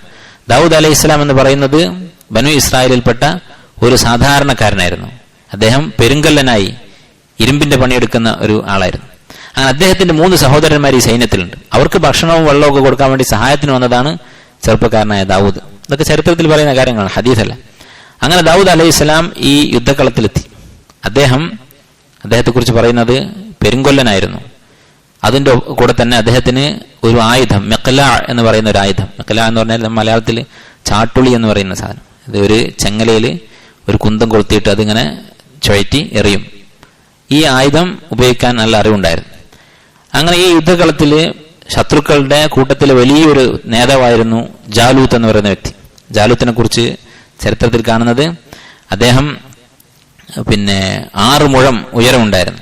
എന്ന് പറഞ്ഞാൽ ഇപ്പോഴത്തെ ഒരു 3 ആളെ, നമ്മളെ കണക്കനുസരിച്ചൊരു 3 ആൾക്കാരെ ഉയരം. അതുപോലെ തന്നെ വലിയ ബലമുള്ള ഇരുമ്പ് കൊണ്ടുണ്ടാക്കിയ ലോഹങ്ങൾ കൊണ്ടുള്ള പടച്ചട്ടയായിരുന്നു ധരിക്കുക. അതിന്റെ ശരീരത്തിൽ 1 ഇഞ്ച് സ്ഥലം പോലും പടച്ചട്ടയില്ലാത്തതായി ഉണ്ടാവുകയില്ല. തലയിൽ അതുപോലെ യുദ്ധത്തിന് ഉപയോഗിക്കുന്ന ലോഹം കൊണ്ടുള്ള തലപ്പാവും പടച്ചട്ടയും ധരിച്ച അവസ്ഥയിലാണ് ഉണ്ടാവുക. ഇപ്പോൾ ദാവൂദ് അലൈഹിസ്സലാം ഇദ്ദേഹത്തെ നേരിടാൻ വേണ്ടി പുറപ്പെട്ടു. മറ്റാർക്കും ഇവനെ നേരിടാൻ സാധിക്കുന്നില്ല. അങ്ങനെ ദാവൂദ് അലൈഹിസ്സലാം അദ്ദേഹത്തിന്റെ ഈ ആയുധം, ഈ ചാട്ടുളി മെക്കല, അതുപയോഗിച്ച് എറിഞ്ഞ് ഇയാളുടെ 2 കണ്ണിന്റെയും നടിയിൽ അത് തറച്ച് മരിച്ചു വീണു. അങ്ങനെ ഈ ജാലൂത്തിന്റെ തലയറുത്ത് ദാവൂദ് അലൈഹിസ്സലാം താലൂത്തിന്റെ മുന്നിൽ, ഭരണാധികാരിയായ യുദ്ധത്തിന്റെ തലവനായ താലൂത്തിന്റെ മുന്നിൽ കൊണ്ടുവന്ന് വെച്ചു കൊടുത്തു. അതോടുകൂടി ആ യുദ്ധം അവർ വിജയിച്ചു. കാരണം ഞങ്ങളുടെ കൂട്ടത്തിൽ ഏറ്റവും വലിയ തലവനാണ് മരിച്ചത്. അതോടുകൂടി ജാലൂത്തിന്റെ സൈന്യം തിരിഞ്ഞ് ഓടിപ്പോവുകയും ബനൂ ഇസ്രായേൽ വീണ്ടും അവരുടെ ഭൂമി പിടിച്ചെടുക്കുകയും ചെയ്തു. ഇതാണ് ആ യുദ്ധത്തിൽ സംഭവിച്ചത്. അതിനുശേഷം വീണ്ടും അവരവിടെ ജീവിച്ചു. ദാവൂദ് അലൈഹി ഇസ്ലാമിന്റെ മകൻ സുലൈമാൻ അലൈഹിസ്സലാം അടുത്ത രാജാവായി. ദാവൂദ് അലൈഹി ഇസ്ലാമാണ് ബനൂ ഇസ്രായേൽ ആദ്യമായി നബിയും രാജാവുമായി ഭരണം നടത്തിയത്. അദ്ദേഹത്തിന്റെ മകനായി സുലൈമാൻ അലൈഹിസ്സലാം വന്നു. അതൊക്കെ നമുക്ക് ഖുർആനിൽ അറിയാവുന്ന ചരിത്രങ്ങളാണ്. സുലൈമാൻ അലൈഹിസ്സലാമിന്റെ കാലശേഷം പിന്നീട് കുറേ തലമുറകൾ, അവർക്കിടയിൽ പല നബിമാർ വന്നു, രാജാക്കന്മാർ വന്നു. അള്ളാഹു അവർക്ക് ധാരാളം അനുഗ്രഹങ്ങൾ ചെയ്തു കൊടുത്തു. അവർ പലതിനും നന്ദികേട് കാണിച്ചു. ഇങ്ങനെ കുറെ കാലം കഴിഞ്ഞ് അവർ ദീനിൽ നിന്ന് പഴച്ചുപോയി. അവരെ ദാവൂദ് അലൈഹി ഇസ്ലാം തന്നെ ശപിച്ചിട്ടുണ്ട്. ലുഇനല്ലദീന കഫറു മിൻ ബനി ഇസ്രായീല അലാ ലിസാനി ദാവൂദ് വഈസ ഇബ്നു മറിയം. ദാവൂദ് അലൈഹി ഇസ്ലാം ഇങ്ങനെ ഒരു അത്ഭുതം അവിടെ പ്രവർത്തിച്ച് അള്ളാഹുവിന്റെ തൗഫീഖ് കൊണ്ട് അത്ഭുതകരമായ രീതിയിൽ ആ ശത്രുക്കളെ കീഴടക്കി. ഇങ്ങനെയൊക്കെ ചെയ്തിട്ടും അവർ പിന്നെയും മാസിയത്തുകൾ ചെയ്യുകയും ദാവൂദ് അലൈഹി ഇസ്ലാം അവരെ ശപിക്കുകയും ചെയ്തിട്ടുണ്ട്. അപ്പോൾ അതിന്റെ അടുത്ത തലമുറ എത്രമാത്രം പഴിച്ചിട്ടുണ്ടാകും? പലിശ, അതുപോലെ തന്നെ മാരണം, സിഹർ, ഇങ്ങനെയുള്ള വലിയ വലിയ തെമ്മാടിത്തങ്ങളും ഫുജൂറും മാസിയത്തുകളും കുഫറും ഒക്കെയായി അധപ്പതിച്ചു പോയ അവസ്ഥയിലായിരുന്നു ബനൂ ഇസ്രായേൽ. പക്ഷെ അള്ളാഹു സുബ്ഹാനഹു വ തആല അവരെ സംരക്ഷിച്ചു. കുറെ കാലങ്ങൾക്ക് ശേഷം, കുറെ തലമുറകൾ കഴിഞ്ഞപ്പോൾ പിന്നീട് നടന്ന വലിയൊരു ചരിത്ര സംഭവം എന്ന് പറയുന്നത്, ഇറാഖിലുണ്ടായിരുന്ന, നമ്മൾ ഇബ്രാഹിം നബി അലൈഹി ഇസ്ലാമിന്റെ കാര്യം പറഞ്ഞപ്പോൾ ഇബ്രാഹിം അലൈഹി ഇസ്ലാം ജനിച്ച ബാബിൽ എന്ന് പറയുന്ന സ്ഥലം, ബാബിലോണിയ എന്ന് മറ്റുള്ളവർ പറയുന്ന, ഇംഗ്ലീഷിൽ പറയുന്ന ആ നാട്, അവിടെ നിന്ന് ഒരു ഭരണാധികാരി, ചിലപ്പോൾ പലരും കേട്ടിട്ടുണ്ടാകും, ബുഖ്ത് നസ്സർ അല്ലെങ്കിൽ ബുഖ്തൻസർ എന്നൊക്കെ പറയുന്ന ഒരാൾ തന്നെയാണ്. 2 രീതിയിൽ ആ വാക്ക് വായിക്കാറുണ്ട്. ഈ ബുഖ്ത് നസ്സർ എന്ന് പറയുന്ന വ്യക്തി, രാജാവ്, ഫലസ്തീൻ ആക്രമിക്കുകയും ബനൂ ഇസ്രായേലിനെ വളരെ ക്രൂരമായ രീതിയിൽ പീഡിപ്പിക്കുകയും ചെയ്തു. അത് ചരിത്രത്തിൽ അറിയപ്പെട്ട ഒരു മനുഷ്യക്കുരുതിയായിരുന്നു ഫലസ്തീനിൽ നടന്നത്. ഒരുപാട് ആളുകളെ അവർ കൊല്ലുകയും ബാക്കിയുള്ള ആളുകളെ മുഴുവൻ ഇറാഖിലേക്ക് കൊണ്ടുപോയി അവരെ അടിമകളാക്കി അവിടെ താമസിപ്പിക്കുകയും ചെയ്തു. അങ്ങനെ 40 വർഷം ബനൂ ഇസ്രായേൽ അടിമകളായി ഇറാഖിൽ കഴിഞ്ഞിട്ടുണ്ട്. സെബ്യു ബാബിൽ അല്ലെങ്കിൽ ഗസ്വു ബാബിൽ എന്ന പേരിൽ ചരിത്രത്തിൽ അറിയപ്പെടുന്ന സംഭവമാണ്. അതിനുശേഷം പിന്നീട് ഫാരിസിയായിരുന്ന, ഇന്നത്തെ ഇറാൻ അടങ്ങുന്ന പ്രദേശം, അവിടെ കഴിഞ്ഞിരുന്ന, അവിടെയുള്ള ആളുകൾ അഗ്നിയാരാധകരായിരുന്നു. ഈ ഫാർസികളായിട്ടുള്ള മുശ്രിക്കുകൾ അവർ ഇറാഖിലുള്ള ഈ ബുഖ്ത് നസ്സറിന്റെ ആളുകളുമായി യുദ്ധം ചെയ്യുകയും ഇവരെ മോചിപ്പിക്കുകയും ചെയ്തു. യഹൂദികൾ അവിടെ നിന്ന് മോചിപ്പിച്ച് തിരിച്ച് ഫലസ്തീനിൽ കൊണ്ടുവന്നാക്കി. അതിനുള്ള ഒരു നന്ദി ഇന്നും ഫാരിസികളോട്, പേർഷ്യക്കാരോട് യഹൂദികൾ കാണിക്കുന്നുണ്ട്. ഇന്നത്തെ ഇസ്രായേൽ എന്നറിയപ്പെടുന്ന രാജ്യം, യഥാർത്ഥത്തിൽ അത് ഫലസ്തീനാണ്. ഇസ്രായേൽ എന്നൊരു രാജ്യമില്ല, അവർക്ക് അവകാശപ്പെട്ട ഒരു ഇഞ്ച് ഭൂമിയും ആ നാട്ടിലില്ല. അവരുടെ തലസ്ഥാനമായ തെൽ അവീവ് എന്ന് പറയുന്ന പ്രദേശത്ത് ഷാരിഉ ഖൂറഷ് എന്ന പേരിലൊരു റോഡുണ്ട്. ഈ ഖൂറഷ് എന്ന് പറയുന്നത് ഇറാനിൽ നിന്ന് അല്ലെങ്കിൽ പേർഷ്യയിൽ നിന്ന് പോയി ഇറാഖ് ആക്രമിച്ച് അവരെ മോചിപ്പിച്ച രാജാവിന്റെ പേരാണ്. അങ്ങനെ അദ്ദേഹം ഇവരെ മോചിപ്പിച്ച് വീണ്ടും തിരിച്ച് ഫലസ്തീനിൽ കൊണ്ടുവന്നാക്കി. എന്നാൽ അതിനു മുമ്പ് തന്നെ പലരും ഈ അടിമത്തത്തിൽ നിന്ന് രക്ഷപ്പെടാൻ വേണ്ടി രാജ്യം വിട്ട് ലോകത്ത് പല നാടുകളിലേക്കും ചെതറിപ്പോയിരുന്നു. അങ്ങനെയാണ് ജസീറത്തുൽ അറബില്, അറേബ്യൻ ഉപഭൂഖണ്ഡത്തിൽ യഹൂദികൾ എത്തുന്നത്. മദീനയിൽ യഹൂദികൾ ഉണ്ടായിരുന്നു, നമുക്കറിയാം. നബി സല്ലല്ലാഹു അലൈഹി വസല്ലം ഹിജ്റ വരുന്ന സമയത്ത് ബനു ഖുറൈള, ബനു ഖൈനുഖ, ബനു നദീർ 3 യഹൂദി കബീലകൾ മദീനത്തുണ്ടായിരുന്നു. അതുപോലെ യമനിൽ യഹൂദികളായിരുന്നു ഒരുപാടുണ്ടായിരുന്നു. ഇന്നക തഅതി ഖൗമൻ മിൻ അഹ്ലിൽ കിതാബ്, നബി സല്ലല്ലാഹു അലൈഹി വസല്ലം മുആദ് ഇബ്നു ജബലിനെ യമനിലേക്ക് പറഞ്ഞേക്കുമ്പോൾ അവർ അഹ്ലുൽ കിതാബായിരുന്നു, പലരും യഹൂദികളായിരുന്നു. അപ്പൊ ഈ യമനിലും അതുപോലെ തന്നെ ഈ ഹിജാസിലും ഒക്കെ മദീനയിലൊക്കെ യഹൂദികൾ എത്തുന്നത് ഈ സംഭവത്തിലാണ്. ഈ ബുഖ്ത് നസറിന്റെ ആക്രമണത്തിൽ നിന്ന് രക്ഷപ്പെടാൻ വേണ്ടിയായിരുന്നു അവര് ഈ ജസീറത്തുൽ അറബിലേക്കും അതുപോലെ തന്നെ ലോകത്തിന്റെ നാനാഭാഗങ്ങളിലേക്കും അവര് പലായനം ചെയ്തത്. ഇതാണ് പിന്നീടുണ്ടായ പ്രധാനപ്പെട്ട ഒരു സംഭവം. അതിനുശേഷം വീണ്ടും അവർ ഫലസ്തീനിൽ തന്നെ തുടർന്നു. പിന്നീട് ഫലസ്തീനിലുണ്ടായ ഒരു പ്രധാനപ്പെട്ട സംഭവം എന്ന് പറയുന്നത് റോമക്കാരുടെ ആക്രമണമാണ്. റോമക്കാരെന്ന് പറയുന്നത് മുശ്രിക്കുകളായിരുന്നു. ഇപ്പൊ റോമക്കാരെന്ന് പറഞ്ഞാൽ നസ്രാണികൾ എന്നാണ് നമുക്ക് ഓർമ്മ വരിക. പക്ഷേ അതൊരുപാട് പിൽക്കാലത്ത് സംഭവിച്ചതാണ്. റോമക്കാർ ഇസ്ലാം സ്വീകരിക്കുന്നതിന് മുമ്പ്, അല്ലെങ്കിൽ ഇസ്ലാം അല്ല, ഈസാ അലൈഹി ഇസ്ലാമിന്റെ ശരീഅത്ത്, അന്നത്തെ ഇസ്ലാം, അതവർ സ്വീകരിക്കുന്നതിന് മുമ്പ് അവർ മുശ്രിക്കുകളായിരുന്നു. അവർ മുശ്രിക്കുകളായിരിക്കുന്ന സമയത്ത് തന്നെ അവരും പേർഷ്യക്കാരും തമ്മിൽ യുദ്ധം നടക്കുന്നുണ്ട്. അങ്ങനെ ഒരു ഘട്ടത്തിൽ എന്ത് സംഭവിച്ചു? റോമക്കാര് ഫലസ്തീൻ കീഴടക്കി അവിടെ ഭരണം നടത്തിയിരുന്നു. റോമക്കാരായിരുന്നു ഫലസ്തീൻ ഭരിച്ചിരുന്നത്, മുശ്രിക്കുകളായ റോമക്കാർ. ഈ ഭരണകാലത്താണ് ഈസാ നബി അലൈഹി സ്വലാം ജനിക്കുന്നത്. ഈസാ നബി ജനിക്കുന്ന സമയത്ത് ബൈത്തുൽ മഖ്ദിസും ഫലസ്തീനും ഒക്കെ റോമക്കാരുടെ കയ്യിലാണ്. അങ്ങനെ ഈസാ നബി അലൈഹി സ്വലാം ജനിച്ചു. ഈസാ നബി അലൈഹി സ്വലാമിന്റെ ദഅവത്ത് യഹൂദികൾ സ്വീകരിച്ചില്ല. യഹൂദികൾ അദ്ദേഹത്തെ കൂടുതൽ ഉപദ്രവിക്കുകയാണ് ചെയ്തത്. നിങ്ങൾ ആലോചിച്ച് നോക്കൂ, ബനു ഇസ്രായേലിന്റെ നാട്ടിൽ വന്ന് ഈ റോമക്കാരെന്ന് പറഞ്ഞാൽ യഥാർത്ഥത്തിൽ ഇന്ന് ഇറ്റലി, യൂറോപ്പ് അവിടെയുള്ള ആളുകളാണ്. അവിടെ നിന്ന് വന്ന് ഫലസ്തീനും സിറിയയും ഒക്കെ കീഴടക്കി നിൽക്കുകയാണ് റോമക്കാർ. ഈ റോമക്കാർക്കെതിരെ ഈസാ നബി അലൈഹി ഇസ്ലാമിന്റെ കൂടെ ഇസ്ലാം സ്വീകരിച്ച് യുദ്ധം ചെയ്ത് തങ്ങളുടെ നാട് അവർക്ക് മോചിപ്പിക്കാമായിരുന്നു. പക്ഷെ അവരതല്ല ചെയ്തത്. അവർ ഈസാ നബി അലൈഹി ഇസ്ലാമിനെ കൂടുതൽ ബുദ്ധിമുട്ടിക്കുകയാണ് ചെയ്തത്. ഇതാണ് അവരുടെ സ്വഭാവം, യഹൂദികളുടെ. അത്രമാത്രം ധിക്കാരികളായിരുന്നു അവർ. അങ്ങനെ ഈസാ നബി അലൈഹി സ്വലാം അള്ളാഹു സുബ്ഹാനഹു വ തആല അദ്ദേഹത്തെ ഉയർത്തി. അതിനുശേഷം പിന്നീട് റോമക്കാരും പേർഷ്യക്കാരുമായി കുറെ യുദ്ധങ്ങൾ നടന്നിട്ടുണ്ട്. ഈസാ നബി അലൈഹി ഇസ്ലാമിന്റെ ജനനത്തിന് തൊട്ട് മുമ്പ് തുടങ്ങിയതാണ് റോമക്കാരും പേർഷ്യക്കാരും തമ്മിലുള്ള യുദ്ധങ്ങൾ. അത് നിരന്തരം നടന്നിട്ടുണ്ട്. 600 വർഷങ്ങളോളം ആ യുദ്ധം തുടർന്നിട്ടുണ്ട്. ആ 600 വർഷത്തിന്റെ അവസാനത്തിൽ പേർഷ്യക്കാർക്ക് വിജയമുണ്ടായി. അതാണ് അള്ളാഹു സുബ്ഹാനഹു വ തആല സൂറത്ത് റൂമിൽ പറഞ്ഞത്. മുഹമ്മദ് നബി സല്ലല്ലാഹു അലൈഹി വസല്ലമ നബിയായി നിയോഗിക്കപ്പെട്ട ഉടനെ ആ കാലത്തുണ്ടായ സംഭവമാണ് ഗുലിബത്തുർ റൂം, റോമക്കാരെ പേർഷ്യക്കാരെ കീഴടക്കിയിരിക്കുന്നു എന്ന് പറഞ്ഞാൽ ഈ പേർഷ്യയിലുള്ള ഇറാനിലുള്ള രാജാക്കന്മാർ പോയിട്ട് ഫലസ്തീൻ കീഴടക്കി. റോമക്കാരുടെ ഫലസ്തീൻ ഏരിയയാണ്. റോമക്കാരെന്ന് പറയുന്ന ലോകത്ത് പല സ്ഥലത്തുണ്ടായിരുന്നു. അവരുടെ ഭാഗമായ ഫലസ്തീനെയാണ് ഈ ഗുലിബത്തുർ റൂം എന്നുകൊണ്ട് ഉദ്ദേശിക്കുന്നത്. ഫലസ്തീനിലുണ്ടായിരുന്ന അവരുടെ ഭരണാധികാരിയാണ് പേർഷ്യക്കാരെ കീഴടക്കുന്നത്. അങ്ങനെ ആ സമയത്ത് ഈ ഫലസ്തീൻ റോമക്കാരുടെ ക്രിസ്ത്യാനികളുടെ കയ്യിലായി. കാരണം ഈ റോമക്കാർ മുശ്രിക്കുകളായിരുന്നു. പക്ഷേ അവരുടെ ഒരു ഭരണാധികാരി അതിനിടയിൽ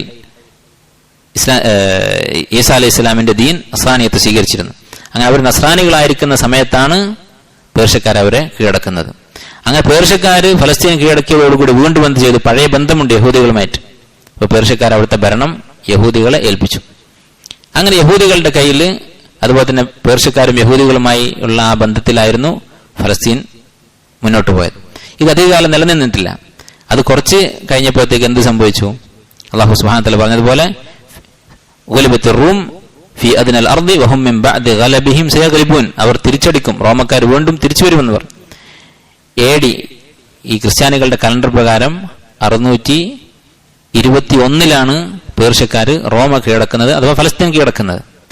അത് കഴിഞ്ഞ് 8 വർഷം കഴിഞ്ഞ് 629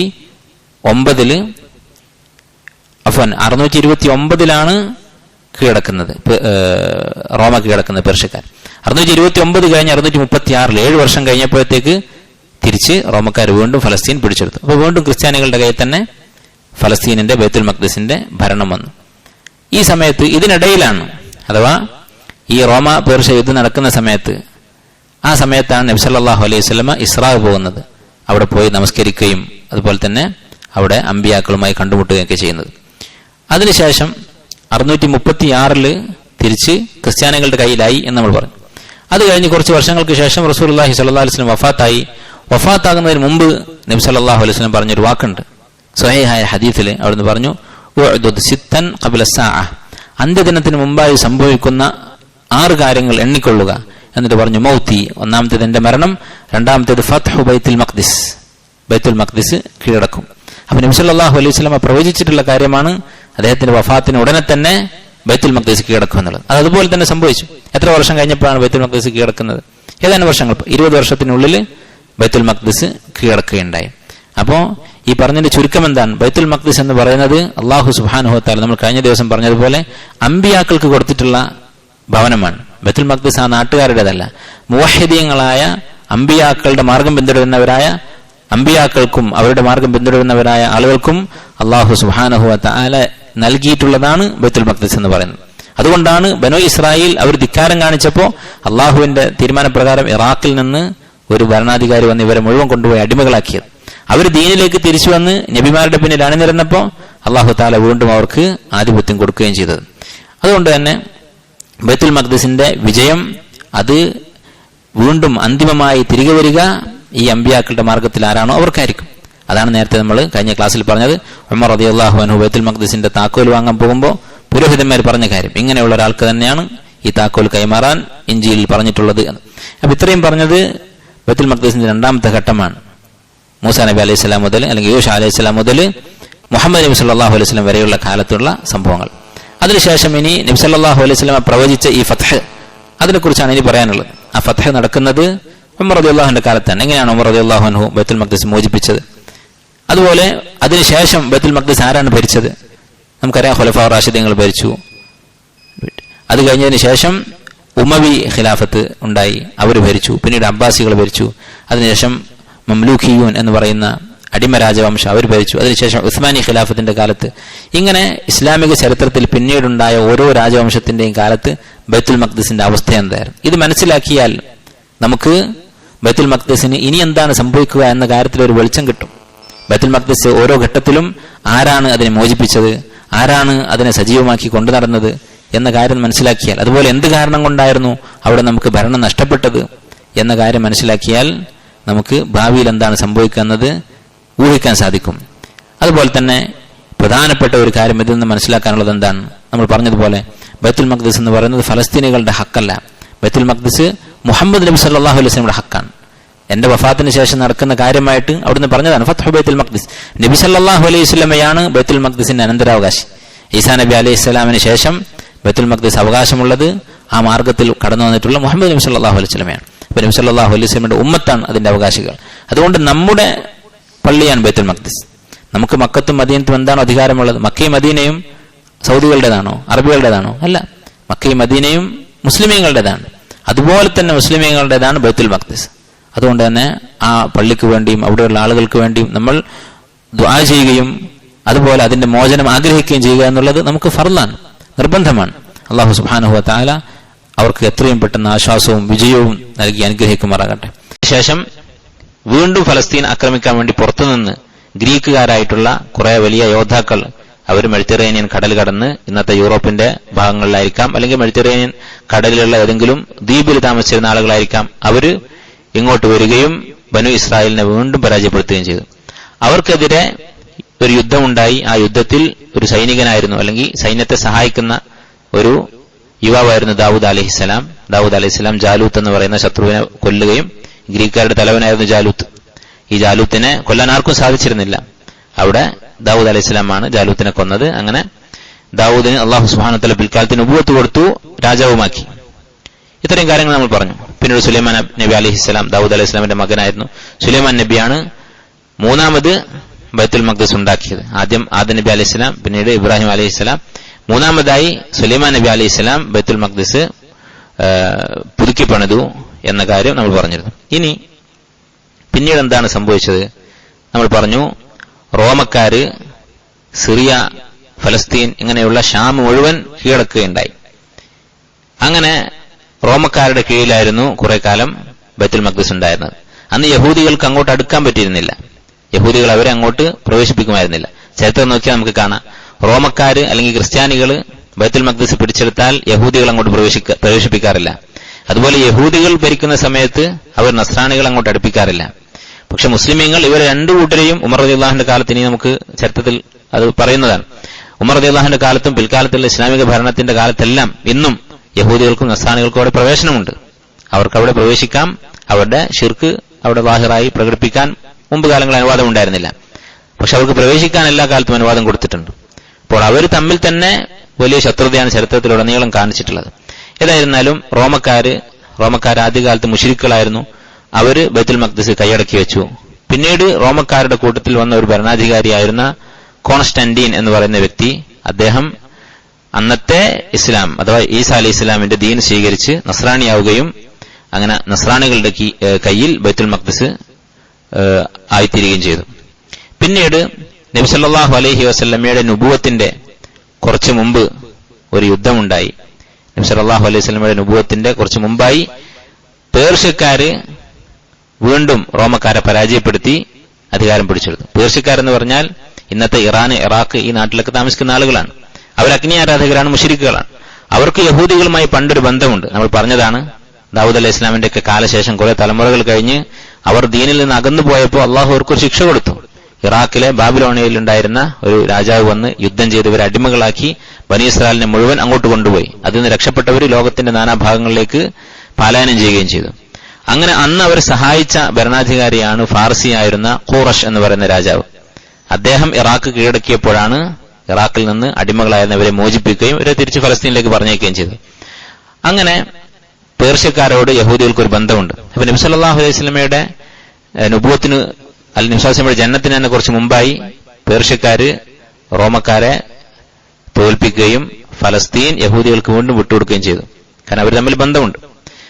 അങ്ങനെ വീണ്ടും റോമക്കാരനായ ഒരു ഭരണാധികാരി ഹിറാക്ലിയസ് അദ്ദേഹം തിരിച്ചടിക്കുകയും നബി സല്ലല്ലാഹു അലൈഹി വസല്ലമയുടെ നുബുവത്തിന്റെ കുറച്ചു മുമ്പായി ക്രിസ്ത്യാനികളുടെ കയ്യിൽ തന്നെ ബൈത്തുൽ മഖ്ദിസ് എത്തിപ്പെടുകയും ചെയ്തു.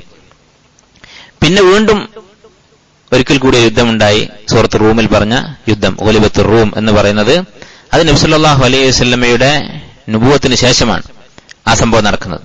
സ്വാഭാവികമായും ഖുർആനിൽ ആയത്തിറങ്ങണമെങ്കിൽ നുബുവത്തിന് ശേഷമായിരിക്കും. അപ്പൊ നുബുവത്തിന്റെ കുറച്ചു മുമ്പ് ഹെറാക്ലീസിന്റെ കീഴിൽ ക്രിസ്ത്യാനികളുടെ കയ്യിലായിരുന്നു ബൈത്തുൽ മഖ്ദിസ്. പക്ഷേ നുബുവത്ത് കിട്ടി കുറച്ചു കഴിഞ്ഞപ്പോൾ മക്കയിൽ നബി സല്ലല്ലാഹു അലൈഹി വസല്ലം ജീവിക്കുന്ന സമയത്ത് തന്നെ പേർഷ്യക്കാർ തിരിച്ചടിക്കുകയും അവർ ബൈത്തുൽ മഖ്ദിസ് പിടിച്ചെടുത്ത് യഹൂദികൾക്ക് അത് കൈമാറുകയും ചെയ്തു. അതിനുശേഷം നമുക്കറിയാം, അല്ലാഹു സുബ്ഹാനഹു വ തആല പറഞ്ഞു, വഹും മിൻ ബഅദി ഗലബിഹിം സയഗ്ലിബൂന ഫീ ബിദ്ഇ സിനീൻ, കുറച്ച് വർഷങ്ങൾ കൊണ്ട് അവർ തിരിച്ച് ആക്രമിക്കുകയും തിരിച്ചു പിടിക്കുകയും ചെയ്യുന്നതാണ്. പിന്നീട് നബി സല്ലല്ലാഹു അലൈഹി വസല്ലമയുടെ ജീവിതത്തിലുണ്ടായ ഒരു പ്രധാനപ്പെട്ട സംഭവമാണ് ബൈത്തുൽ മഖ്ദിസിന്റെ ചരിത്രത്തിൽ ഇനി നടന്നിട്ടുള്ള സംഭവം, ഇസ്രാ. നമുക്കറിയാം, നബി സല്ലല്ലാഹു അലൈഹി വസല്ലം ബൈത്തുൽ മഖ്ദിസ് വീണ്ടും ഇസ്ലാമിന്റെ ഭാഗത്തേക്ക്, മുസ്ലിമീങ്ങളുടെ കയ്യിലേക്ക് വരും എന്നതിന്റെ പല സൂചനകളും അറിയിച്ചിട്ടുണ്ട്. ഇപ്പൊ ഈ നടക്കുന്ന മാറ്റങ്ങളൊക്കെ പേർഷ്യക്കാരായാലും റോമക്കാരായാലും എല്ലാം അന്ന് കാഫറുകളാണ്. അവനവന്റെ നബിമാരുടെ ദീൻ ഉപേക്ഷിച്ച് ബൈബിളിലും അതുപോലെ തന്നെ തൗറാത്തിലും ഇഞ്ചീലും ഒക്കെ കൈകടത്തി ഇസ്ലാമിൽ നിന്ന് പുറത്തുപോയവരാണ്. അതുകൊണ്ട് ഈ കുഫാറുകൾ തമ്മിലുള്ള കൈമാറ്റം അവസാനിച്ച് മുമ്പ് കാലത്തുള്ളതുപോലെ ഈസാ നബി അലൈഹി ഇസ്ലാമിന്റെ അനന്തരാവകാശിയായ മുഹമ്മദ് നബി സല്ലല്ലാഹു അലൈഹി വസല്ലമയുടെയും അദ്ദേഹത്തിന്റെ അനുയായികളുടെയും കയ്യിലേക്ക് ഇത് വരും.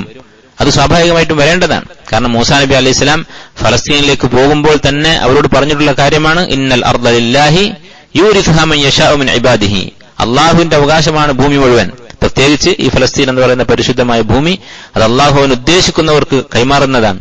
അപ്പോ ഈ നിയമപ്രകാരം അള്ളാഹു ഭൂമി തൗഹീദുള്ള സാലിഹ്യങ്ങളായ ആളുകൾക്കാണ് അധികാരം കൊടുക്കുക എന്ന അള്ളാഹുവിന്റെ അലംഘനീയമായ നിയമപ്രകാരം ബൈത്തുൽ മഖ്ദിസിന്റെ അടുത്ത അവകാശി ആരാണ്?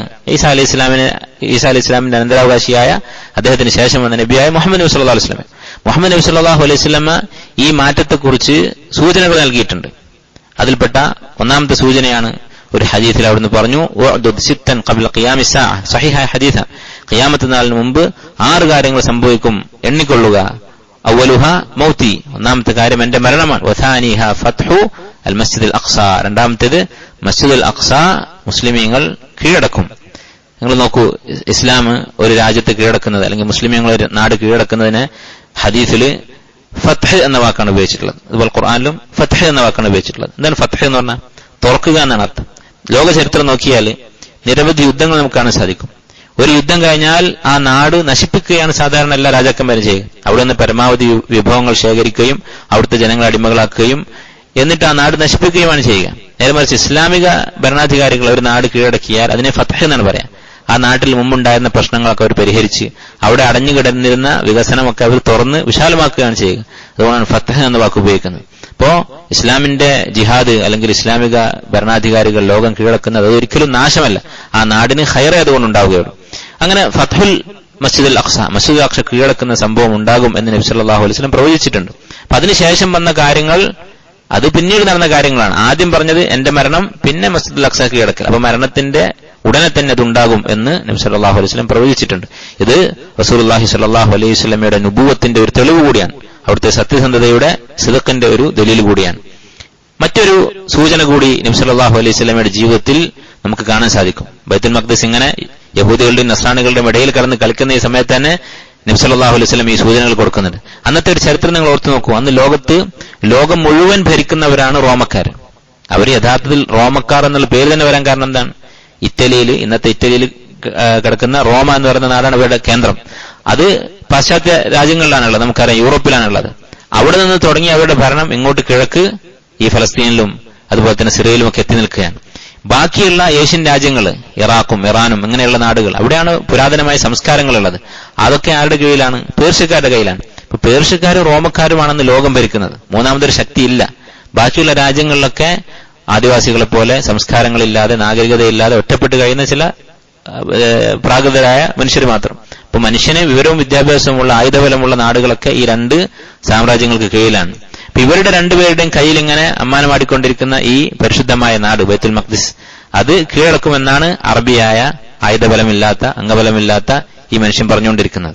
രണ്ടാമതായി നബി സല്ലല്ലാഹു അലൈഹി വസല്ലം നൽകിയ സൂചന, ഒന്നാമത്തേത് വ്യക്തമായ പ്രവചനമാണ്, രണ്ടാമത്തെ സൂചനയാണ് ഇസ്രാ നടക്കുന്നത്. നമുക്കറിയാം നബി സല്ലല്ലാഹു അലൈഹി വസല്ലം വളരെ ദുർബലനായിരിക്കുന്ന സമയത്ത് ഹിജ്റക്ക് മുമ്പ് മക്കത്ത് വെച്ചാണ് ഇസ്രാ പോകുന്നത്. മസ്ജിദുൽ ഹറാമിൽ നബി സല്ലല്ലാഹു അലൈഹി വസല്ലം ഒരു രാത്രിയിൽ അവിടെ മസ്ജിദുൽ ഹറാമിൽ നിന്ന് അല്ലാഹു സുബ്ഹാനഹു വ തആല ബൈത്തുൽ മഖ്ദിസിലേക്ക് കൊണ്ടുപോയി. സുബ്ഹാനല്ലദി അസ്റാ ബിഅബ്ദിഹി ലൈലൻ, ഒരു രാത്രിയിൽ വെച്ച് തന്റെ അടിമയെ സഞ്ചരിപ്പിച്ചവനായ അള്ളാഹു പരിശുദ്ധനാകുന്നു. എവിടെ നിന്ന്? മിനൽ മസ്ജിദുൽ ഹറാം ഇലൽ മസ്ജിദുൽ അഖ്സ, മസ്ജിദുൽ ഹറാമിൽ നിന്ന് മസ്ജിദുൽ അഖ്സയിലേക്ക്. അല്ലദി ബാറക്നാ ഹൗലഹു, അതിന് ചുറ്റും നാം ബറക്കത്ത് നൽകിയിരിക്കുന്നു. അപ്പോ ബറക്കത്തുള്ള നാടാണ് ഷാം എന്ന് പറയുന്നത്. ഇന്നത്തെ സിറിയയും ഫലസ്തീനും ജോർദാനും, ഈ നാട് അൽ അർദുൽ മുബാറക, അള്ളാഹു തആല ബറക്കത്ത് നൽകിയിട്ടുള്ള നാടാണ്. അങ്ങോട്ടേക്ക് കൊണ്ടുപോയി അവിടെ നിന്ന് നമുക്കറിയാം നബി സല്ലല്ലാഹു അലൈഹി വസല്ലം എല്ലാ അമ്പിയാക്കളെയും പിന്നിൽ നിർത്തിക്കൊണ്ട് ഇമാമായി നമസ്കരിച്ചു. എല്ലാ നബിമാരെയും അള്ളാഹു തആല ഹയാത്താക്കി. മരിച്ചുപോയ അമ്പിയാക്കളെ മുഴുവൻ അള്ളാഹു അവിടെ ഒരുമിച്ച് കൂട്ടി മുഹമ്മദ് നബി സല്ലല്ലാഹു അലൈഹി വസല്ലമയുടെ നേതൃത്വത്തിൽ അവരെ ജമാഅത്തായി നമസ്കരിപ്പിച്ചു. എന്താണ് ഇത് സൂചിപ്പിക്കുന്നത്? നബി സല്ലല്ലാഹു അലൈഹി വസല്ലം പറഞ്ഞതുപോലെ അന സയ്യിദു വലദി ആദം, ആദമിന്റെ മക്കളുടെ നേതാവാണ് ഞാൻ, ഏറ്റവും ഉത്തമനായ മനുഷ്യനാണ്, എല്ലാ അമ്പിയാക്കളുടെയും നേതാവാണ് മുഹമ്മദ് സല്ലല്ലാഹു അലൈഹി വസല്ലം. അതിന്റെ ഒരു അടയാളമാണ്. അതുപോലെ തന്നെ മസ്ജിദുൽ അഖ്സ മുസ്ലിമീങ്ങൾ കീഴടക്കും എന്നതിന്റെ ഒരു സൂചന കൂടിയാണ്. കാരണം മുസ്ലിമീങ്ങളുടെ കയ്യിൽ നിന്ന് നഷ്ടപ്പെട്ട് പൂർണ്ണമായും യഹൂദികളുടെയും നസ്രാനികളുടെയും കയ്യിൽ തന്നെ സ്ഥിരപ്പെട്ടു, ഇനിയൊരു മടക്കമില്ല എന്നായിരുന്നെങ്കിൽ പിന്നെ ആ മസ്ജിദിന്റെ മഹത്വം ഖുർആനിൽ പറയുന്നതിൽ അർത്ഥമില്ല. ഇനി ഒരിക്കലും തിരിച്ചു കിട്ടാത്ത വിധം അത് നഷ്ടപ്പെട്ടിട്ടുണ്ടെങ്കിൽ പിന്നെ അത് തിരിച്ചു വരുമെന്ന് പറയേണ്ട കാര്യമില്ല, അല്ലെങ്കിൽ അതിന്റെ മഹത്വം എടുത്തു പറയേണ്ട കാര്യമില്ല. മാത്രമല്ല അല്ലാഹു സുബ്ഹാനഹു വ തആല പ്രധാനപ്പെട്ട ഒരു ചരിത്ര സംഭവം, നബി സല്ലല്ലാഹു അലൈഹി വസല്ലമയുടെ മിഅ്റാജ്, അല്ലാഹു സുബ്ഹാനഹു വ തആല അടുത്തേക്ക് ആകാശങ്ങളുടെ മുകളിലേക്ക് നബി സല്ലല്ലാഹു അലൈഹി വസല്ലമയെ ഉയർത്തിയ സംഭവമാണ് മിഅ്റാജ്. അതിനിടയിലുള്ള ഒരു രംഗമായി, അതിന്റെ ഒരു ഘട്ടമായി ഈ മസ്ജിദുൽ അഖ്സയിലെ നമസ്കാരം അല്ലാഹു തെരഞ്ഞെടുത്തിട്ടുണ്ടെങ്കിൽ അതിന്റെ അർത്ഥം എന്താണ്? വീണ്ടും അത് ഈ നബിയുടെ കയ്യിലേക്ക് അല്ലെങ്കിൽ അദ്ദേഹത്തിന്റെ അനുയായികളുടെ കയ്യിലേക്ക് മടങ്ങി വരാനുണ്ട് എന്ന് തന്നെയാണ്. അവിടെ വെച്ച് നബി സല്ലല്ലാഹു അലൈഹി വസല്ലം നമസ്കരിക്കുകയും അവിടുന്ന് ഇസ്രാഇനും മിഅ്റാജിനും ഉപയോഗിച്ച ബുറാഖ് എന്ന് പറയുന്ന വാഹനം, നമുക്കറിയാം ബുറാഖ് എന്ന് പറയുന്ന ഒരു മൃഗത്തിന്റെ പുറത്തായിരുന്നു നബി സല്ലല്ലാഹു അലൈഹി വസല്ലം യാത്ര ചെയ്തത്. ഈ ബുറാഖിനെ കെട്ടിയിട്ട സ്ഥലം ഇപ്പോഴും അവിടെ പോയാൽ കാണാൻ സാധിക്കും. ബാബുൽ ബുറാഖ് എന്നറിയപ്പെടുന്ന ഒരു വാതില് മസ്ജിദുൽ അഖ്സയുടെ മതിലിന് പുറത്ത്, അതിലുള്ള ഗേറ്റുകൾപ്പെട്ട ഒരു ഗേറ്റാണ് ബാബുൽ ബുറാഖ് എന്ന് പറയുന്നത്. അതുപോലെ തന്നെ നബി സല്ലല്ലാഹു അലൈഹി വസല്ലം ഈ ബുറാഖിന്റെ മുകളിലേക്ക് കയറിയത്, അത് കുറച്ച് ഉയരമുള്ള മൃഗമാണ്, അതിന്റെ മുകളിലേക്ക് കയറിയത് ഒരു പാറപ്പുറത്ത് കയറി നിന്നിട്ടായിരുന്നു. ആ പാറയാണ് ഖുബ്ബത്തു സഖറ എന്നറിയപ്പെടുന്നത്. ഇപ്പൊ നിങ്ങൾ മസ്ജിദുൽ അഖ്സയുടെ ഫോട്ടോ നോക്കിയാൽ അതിൽ കാണാൻ ഒരു സ്വർണ്ണ നിറത്തിലുള്ള ഖുബ്ബ, ഒരു ഡോം കാണാൻ സാധിക്കും. അതാണ് മസ്ജിദുൽ അഖ്സ എന്നാണ് പലരുടെയും വിചാരം. അതല്ല മസ്ജിദുൽ അഖ്സ, അത് മസ്ജിദുൽ അഖ്സയുടെ ഭാഗമായ ഒരു ഭാഗം മാത്രമാണ്. മസ്ജിദുൽ അഖ്സ എന്ന് പറയുന്നത് വിശാലമായ ഒരു പ്രദേശമാണ്. എത്രയാണ് അതിന്റെ ചുറ്റളവ്? ഒരു ചതുരമാണ് മസ്ജിദുൽ അഖ്സ. മസ്ജിദുൽ അഖ്സയുടെ മതിലുകൾ 4 വശങ്ങളുള്ള ഒരു ചതുരമാണ്. അത് കൃത്യമായ ചതുരമല്ല, 4 വശവും ഒരേ വലുപ്പമല്ല, അല്ലെങ്കിൽ 2 വശം ഒരേ വലുപ്പവും മറ്റ് 2 വശങ്ങൾ ഒരേ വലുപ്പവും, നീളം രണ്ടും ഒരുപോലെ, വീതി രണ്ടും ഒരുപോലെ, അങ്ങനെയുള്ള രൂപത്തിനാണ് നമ്മൾ ചതുരം എന്ന് പറയാം. പക്ഷെ അങ്ങനെയല്ല, ചെറിയ വ്യത്യാസമുണ്ട്. ഒരു വശം ഒരു നീളം 592 മീറ്ററാണ്. അതിന്റെ നേരെ അഭിമുഖമായി നിൽക്കുന്ന വശം 400 ചില്ലാനം മീറ്ററേ ഉള്ളൂ. അതുപോലെ തന്നെ മറ്റ് 2 വശങ്ങൾ, വീതിയായി നിൽക്കുന്ന 2 വശങ്ങൾ 200-300 മീറ്ററിനിടയിലുള്ള 2 വലുപ്പമാണുള്ളത്. അപ്പൊ പൂർണ്ണമായും കൃത്യമായ ഒരു ചതുരമല്ല, എന്നാൽ ചതുരം പോലെയുള്ളൊരു ആകൃതിയാണ് മസ്ജിദുൽ അഖ്സക്കുള്ളത്. എത്രയാണ് മൊത്തം അതിന്റെ ഏരിയ? ഈ നീളവും വീതിയും നമ്മൾ കണക്കുകൂട്ടി നോക്കിയാൽ 1,40,000 മീറ്റർ സ്ക്വയർ ആണ്, ചതുരശ്ര മീറ്റർ ആണ് മസ്ജിദുൽ അഖ്സയുടെ വിസ്തൃതി. ഇത്രയും വിശാലമായ ഒരു ഏരിയയാണ് മസ്ജിദുൽ അഖ്സ എന്ന് പറയുന്നത്. അതിനുള്ളിൽ തന്നെ 7 പള്ളികളുണ്ട്. ഈ ബൈത്തുൽ മഖ്ദിസിനുള്ളിൽ 7 പള്ളികളുണ്ട്. അതിൽ ഏറ്റവും ഒന്നാമതായി ഉണ്ടാക്കിയ പള്ളി, ഏറ്റവും പ്രധാനപ്പെട്ട ഖിബ്ലയുടെ നേരെ നിൽക്കുന്ന പള്ളി. ഖിബ്ല എന്ന് പറഞ്ഞാൽ തെക്കോട്ടാണ്. നമുക്ക് പടിഞ്ഞാറേക്കാണ് ഖിബ്ല, അവർക്ക് തെക്കോട്ടാണ് ഖിബ്ല. നമുക്കറിയാം നബി സല്ലല്ലാഹു അലൈഹി വസല്ലം മദീനയിൽ നിന്ന് എങ്ങോട്ടാണ് തിരിഞ്ഞ് നമസ്കരിച്ചിരുന്നത്? മദീനയിൽ നിന്ന് കഅബ എങ്ങോട്ടാണ്? മദീനയിൽ നിന്ന് തെക്കാണ്. മദീനയിൽ നിന്ന് തെക്കാണ് മസ്ജിദുൽ ഹറാം. മദീനയിൽ നിന്ന് തെക്ക് ഭാഗത്താണ് മസ്ജിദുൽ ഹറാം. വടക്കാണ്, മദീനയുടെ വടക്കാണ് മസ്ജിദുൽ അഖ്സ. ആദ്യകാലത്ത് വടക്കോട്ടായിരുന്നു തിരിഞ്ഞിരുന്നത്, പിന്നെ തെക്കോട്ട് തിരിഞ്ഞു. അപ്പൊ മസ്ജിദുൽ അഖ്സയിൽ നിന്ന് ഇങ്ങോട്ട് മക്കയിലേക്ക് എങ്ങനെ തിരിയണം? നേരെ തിരിച്ച് തെക്കോട്ട്. കാരണം മദീനയും കഴിഞ്ഞ് പിന്നെയും തെക്കാണ് അവർക്ക് മസ്ജിദുൽ അഖ്സ വരിക. അപ്പൊ തെക്ക് ഭാഗത്താണ് ഈ കെട്ടിടത്തിന്റെ, അല്ലെങ്കിൽ ഈ 4 മതിലുകളുടെ തെക്കേ അറ്റത്താണ് മസ്ജിദുൽ അഖ്സ എന്ന് പറയുന്ന പ്രധാനപ്പെട്ട പള്ളിയുള്ളത്. അതിനു പുറമെ മറ്റ് 6 മുസല്ലകൾ ആ പള്ളിയിൽ, ബൈത്തുൽ മഖ്ദിസ് എന്ന് പറയുന്ന 4 മതിലിന് ചുറ്റും കാണാൻ സാധിക്കും. അതില് അൽ മുസല്ലൽ മർവാനി എന്ന് പറയുന്ന ഒരു മുസല്ലയുണ്ട്, മുസല്ല നിസ എന്ന് പറയുന്ന ഒരു മുസല്ലയുണ്ട്. അതുപോലെ തന്നെ പല പേരിൽ അറിയപ്പെടുന്ന മുസല്ലകളുണ്ട്. അതിലേതിലും നമസ്കരിക്കാം. ഇതിലേതിൽ നമസ്കരിച്ചാലും അതിന് അജറുണ്ട്, ഇരട്ടിയായിട്ടുള്ള പ്രതിഫലമുണ്ട്. എത്ര ഇരട്ടി പ്രതിഫലമാണുള്ളത്? അധികം ആളുകൾ വിശ്വസിക്കുന്നത് 500 എന്നാണ്. 500ന്റെ ഹദീസ് ദഈഫാണ്. സ്വഹീഹായിട്ടുള്ളത് 250 ഇരട്ടി എന്ന് പറയുന്ന ഹദീസാണുള്ളത്. 250 ഇരട്ടി പ്രതിഫലം ഈ 4 ചുമരിനുള്ളിൽ എവിടെ നമസ്കരിച്ചാലും ഉണ്ട്. ഇത്ര വിശാലമായി 1,00,000-1.5 ലക്ഷം ചതുരശ്ര മീറ്റർ സ്ഥലത്ത് എവിടെ നമസ്കരിച്ചാലും 250 ഇരട്ടി പ്രതിഫലം ഉണ്ട്. ഇന്ന് നമസ്കാരം നടക്കുന്നത് ഈ പ്രധാനപ്പെട്ട മസ്ജിദുൽ അഖ്സയിലാണ്. ജുമയും തറാവീഹും മറ്റു വക്തൊക്കെ നടക്കുന്നത്. മറ്റെല്ലാ മുസല്ലകളിലും ശബ്ദം കേൾക്കാനുള്ള സൗകര്യമുണ്ട്. അവിടെയൊക്കെ ഈ നമസ്കാരം തുടരാൻ സാധിക്കും. 2 നിലയായിട്ടാണ് മസ്ജിദുൽ അഖ്സ ഉള്ളത്. ഈ 7 ചില പള്ളികൾ 1ാം നിലയിലും ചിലത് മുകളിലുമാണ്. പണ്ട് കാലത്തെ ഇങ്ങനെ 2 നിലകളുണ്ട് മസ്ജിദുൽ അഖ്സക്ക്. അപ്പൊ നമ്മൾ ഈ കാണുന്ന ഈ സ്വർണ്ണ നിറത്തിലുള്ള ഈ ഡോം, അത് ഈ 7 ഒരു മസ്ജിദാണ്. കാരണം പഴയ കാലത്ത് നിങ്ങൾ ആലോചിച്ച് നോക്കുക, 500 മീറ്റർ 1/2 കിലോമീറ്റർ നീളമുള്ള ഒരു പ്രദേശമാണ്. അതിനുള്ളിൽ കുറെ മസ്ജിദുകൾ ആവശ്യമായിട്ട് വരും. ഇന്നത്തെ പോലെ ശബ്ദം എത്തിക്കാനുള്ള സൗകര്യമില്ല. അപ്പൊ അതിനിടയിൽ പല പള്ളികളും അവരുണ്ടാക്കി, പല ഭരണാധികാരികളായിട്ടുണ്ടാക്കി. അതിനെക്കുറിച്ച് ഇൻഷാ അല്ലാഹ് നമ്മൾ വരുന്ന ദിവസങ്ങളിൽ പറയാം. അതിൽപ്പെട്ട ഒന്നാണ് ഈ ഖുബ്ബത്തുസ് സഖ്റ എന്ന് പറയുന്നത്. അതാരാണ് ഉണ്ടാക്കിയത്, അതിന്റെ ചരിത്രം നമ്മൾ ഇൻഷാ അല്ലാഹ് അവിടെ എത്തുമ്പോൾ പറയാം. അപ്പൊ ഏതായിരുന്നാലും നമ്മൾ എന്താണ് പറഞ്ഞത്? നബി സല്ലല്ലാഹു അലൈഹി വസല്ലം നൽകിയ സൂചനകൾ, 2 സൂചനകൾ നമുക്ക് കാണാൻ സാധിക്കും. ഒന്ന്, ഹദീസിൽ വ്യക്തമായി നബി സല്ലല്ലാഹു അലൈഹി വസല്ലം പറഞ്ഞു, ഖബ്ല ഖിയാമിസ് സാഅ, ഖിയാമത്ത് നാളിന് മുമ്പ് 6 കാര്യങ്ങൾ ഉറപ്പിച്ചുകൊള്ളുക എന്ന് പറഞ്ഞ് അതിൽ 2ാമത്തേതായി പറഞ്ഞതാണ് ഫത്ഹു ബൈത്തുൽ മഖ്ദിസ്, അല്ലെങ്കിൽ ഫത്ഹു അൽ മസ്ജിദുൽ അഖ്സ. പിന്നെ ഇസ്രാഉം വ്യക്തമായ ഒരു സൂചനയാണ്. ഈ ഇസ്രാ നടക്കുമ്പോൾ മസ്ജിദുൽ അഖ്സ ആരുടെ കയ്യിലാണ്? ഇസ്രാ നടക്കുന്ന സമയത്ത് പേർഷ്യക്കാരുടെ കയ്യിലാണെന്നാണ് ചരിത്രങ്ങൾ കാണുന്നത്. ഈ കൈമാറ്റത്തിനിടയിൽ യഹൂദികളുടെ കയ്യിലുള്ള സമയത്താണ് നബി സല്ലല്ലാഹു അലൈഹി വസല്ലം ഇസ്രാ പോകുന്നത്. ആ സമയത്ത് അവർ കാര്യമായ ഇബാദത്തുകളൊന്നും ചെയ്യാതെ ഇട്ട അവസ്ഥയിലായിരുന്നു. ഒരു വൃത്തിയില്ലാത്ത, അല്ലെങ്കിൽ അവര് പരിപാലിക്കാത്ത ഒരവസ്ഥയിലായിരുന്നു മസ്ജിദുൽ അഖ്സ ഉണ്ടായിരുന്നത്. പിന്നീട് നബി സല്ലല്ലാഹു അലൈഹി വസല്ലമ വഫാത്താകുന്നതിന് മുമ്പ് തന്നെ മസ്ജിദുൽ അഖ്സ കീഴടക്കാനുള്ള ശ്രമങ്ങൾ തുടങ്ങിയിരുന്നു. അതാദ്യമായി തുടങ്ങുന്നത് നബി സല്ലല്ലാഹു അലൈഹി വസല്ലമയുടെ ചരിത്രം, സീറ കേട്ടിട്ടുള്ള ആളുകൾക്കറിയാം, അറിയപ്പെട്ട യുദ്ധമാണ് മുഅ്ത യുദ്ധം. മുഅ്ത യുദ്ധമാണ് മസ്ജിദുൽ അഖ്സ കീഴടക്കുന്നതിന്റെ തുടക്കം. എങ്ങനെയാണ് മുഅ്ത യുദ്ധം ഉണ്ടായത്? നബി സല്ലല്ലാഹു അലൈഹി വസല്ലമ മദീനയിൽ കഴിയുന്ന കാലത്ത്, ഹിജ്റ 8ാം വർഷം, മക്ക ഫത്ഹിന്റെ തൊട്ടു മുമ്പുള്ള മാസങ്ങളിലായിട്ടാണ് മുഅ്ത യുദ്ധം ഉണ്ടാകുന്നത്. മുഅ്ത യുദ്ധം ഉണ്ടാകാനുള്ള കാരണം, നബി സല്ലല്ലാഹു അലൈഹി വസല്ലമ നമുക്കറിയാം ഓരോ നാടുകളിലേക്കും ദഅവത്തിന് വേണ്ടി സ്വഹാബത്തിനെ പറഞ്ഞേക്കാറുണ്ടായിരുന്നു. ആ കൂട്ടത്തിൽ ബുസ്ര എന്ന് പറയുന്ന സ്ഥലം, ബുസ്ര എന്ന് പറഞ്ഞാൽ മദീനയിൽ നിന്ന് സിറിയയിലേക്ക് പോകുമ്പോൾ ആ വഴിയിലുള്ള ഒരു നാടാണ്. മദീനയിൽ നിന്ന് സിറിയ അല്ലെങ്കിൽ ഷാമിന്റെ ഭാഗമായ മറ്റു രാജ്യങ്ങൾ, തുർക്കി, അതുപോലെ തന്നെ ഇറാൻ, തുർക്കി, ജോർദാൻ, ഫലസ്തീൻ, ഇങ്ങനെയുള്ള നാട് ഇത് വടക്കാണ് മദീനയിൽ നിന്ന്. തബൂക്ക്, മുഅത്ത ഈ നാടുകളൊക്കെ കഴിഞ്ഞിട്ടാണ് സിറിയയിലെത്തുക. അപ്പൊ ഈ വഴിയിലുള്ള ഒരു സ്ഥലമാണ് ബുസ്ര എന്ന് പറയുന്ന സ്ഥലം. അവിടെ താമസിച്ചിരുന്ന ഒരു ഗോത്രമാണ് ഗസ്സാനി എന്നറിയപ്പെടുന്ന ഒരു കബീല, ഗസാസിന എന്നറിയപ്പെടുന്നവർ. അവര് അറബികളാണ്, പക്ഷെ നസ്രാണികളായിരുന്നു. പഴയകാലത്ത് ജാഹിലിയ കാലത്ത് തന്നെ മുശ്രിക്കുകളുടെ ദീൻ ഉപേക്ഷിച്ച് നസ്രാണികളായി മാറിയ ആളുകളാണ് അവിടെയുള്ള അറബികളാണ്, പക്ഷെ മുസ്ലിമീങ്ങളല്ല. അവരെ ദഅവത്ത് ചെയ്യാൻ വേണ്ടി അവരുടെ ഭരണാധികാരിയുടെ അടുത്തേക്ക് നബി സല്ലല്ലാഹു അലൈഹി വസല്ലം ഒരു സഹാബിയെ പറഞ്ഞയച്ചു. അൽ ഹാരിസ് ഇബ്നു ഉമൈർ അൽ അസ്ദി, ഹാരിസ് ഇബ്നു ഉമൈർ അൽ അസ്ദി റളിയല്ലാഹു അൻഹു എന്ന സഹാബിയെ നബി സല്ലല്ലാഹു അലൈഹി വസല്ലം അങ്ങോട്ട് പറഞ്ഞയച്ചു. അവിടുത്തെ ഭരണാധികാരി ശുറഹ്ബീൽ ഇബ്നു അംർ അൽ ഗസ്സാനി എന്ന് പറയുന്ന നസ്രാണിയാണ് അവിടുത്തെ ഭരണാധികാരി. അപ്പൊ മുമ്പ് കാലത്ത് മുസ്ലിമീങ്ങൾക്കും കാഫിര്യങ്ങൾക്കും ഒക്കെ ഇടയിൽ അറിയപ്പെട്ട ഒരു പൊതു നിയമമാണ്, ഒരു രാജാവിന്റെ അല്ലെങ്കിൽ ഭരണാധികാരിയുടെ ദൂതനായി റസൂലായി വരുന്ന ആളെ ഉപദ്രവിക്കാൻ പാടില്ല. നബി സല്ലല്ലാഹു അലൈഹി വസല്ലം അടുത്തേക്ക് വന്ന് മോശമായി സംസാരിച്ച ഒരു ദൂതന്റെ കാര്യത്തിൽ നബി സല്ലല്ലാഹു അലൈഹി വസല്ലം പറഞ്ഞു, ലൗല അന്ന റസൂല ലാ തുഖ്തൽ, ഭരണാധികാരികൾ പരസ്പരം പറഞ്ഞേക്കുന്ന ദൂതന്മാർ, ഇന്നത്തെ കാലത്ത് അംബാസഡർമാർ പോലെയുള്ള ആളുകൾ, അവരെ കൊല്ലാൻ പാടില്ലായിരുന്നെങ്കിൽ ഇവനെ കൊല്ലുമായിരുന്നു എന്ന് പറഞ്ഞിട്ടുണ്ട്. അപ്പോ അങ്ങനെ വരുന്ന ആളുകളെ കൊല്ലാൻ പാടില്ല, അവരൊറ്റക്കാണ് വരിക. വേണമെങ്കിൽ അവർ ഏത് രാജ്യത്തേക്കാണ് വരുന്നത് അവിടുത്തെ ആളുകൾക്ക് സുഖമായിട്ട് കൊല്ലാം. പക്ഷെ അത് അന്നത്തെ ഒരു അന്താരാഷ്ട്ര നിയമമായിരുന്നു. ഇങ്ങനെ വരുന്ന ഒരു സന്ദേശവുമായി വരുന്ന ആളുകളെ കൊല്ലാൻ പാടില്ല. പക്ഷെ ഈ വ്യക്തി ശുറഹ്ബീൽ എന്ന് പറയുന്ന ഈ നസ്രാനി ഹാരിസ് ഇബ്നു ഉമൈർ എന്ന സഹാബിയെ കൊന്നുകളഞ്ഞു. ഈ വിവരം പറഞ്ഞപ്പോ റസൂലുള്ളാഹി സ്വല്ലല്ലാഹു അലൈഹി വസല്ലമ വളരെയധികം വിഷമിച്ചു. അതിന് പ്രതികാരം ചെയ്യാൻ വേണ്ടി സഹാബത്തിനെ അങ്ങോട്ട് പറഞ്ഞയച്ചു. അങ്ങനെയാണ് മുഅത്ത യുദ്ധം ഉണ്ടാകുന്നത്. മുഅത്ത എന്ന് പറയുന്ന പ്രദേശത്ത് വെച്ചാണ് യുദ്ധം നടക്കുന്നത്. ഈ വഴിയുള്ള ഒരു സ്ഥലമാണ് മുഅത്ത. അങ്ങോട്ടേക്ക് നബി സല്ലല്ലാഹു അലൈഹി വസല്ലം ഒരു സൈന്യത്തെ പറഞ്ഞയച്ചു.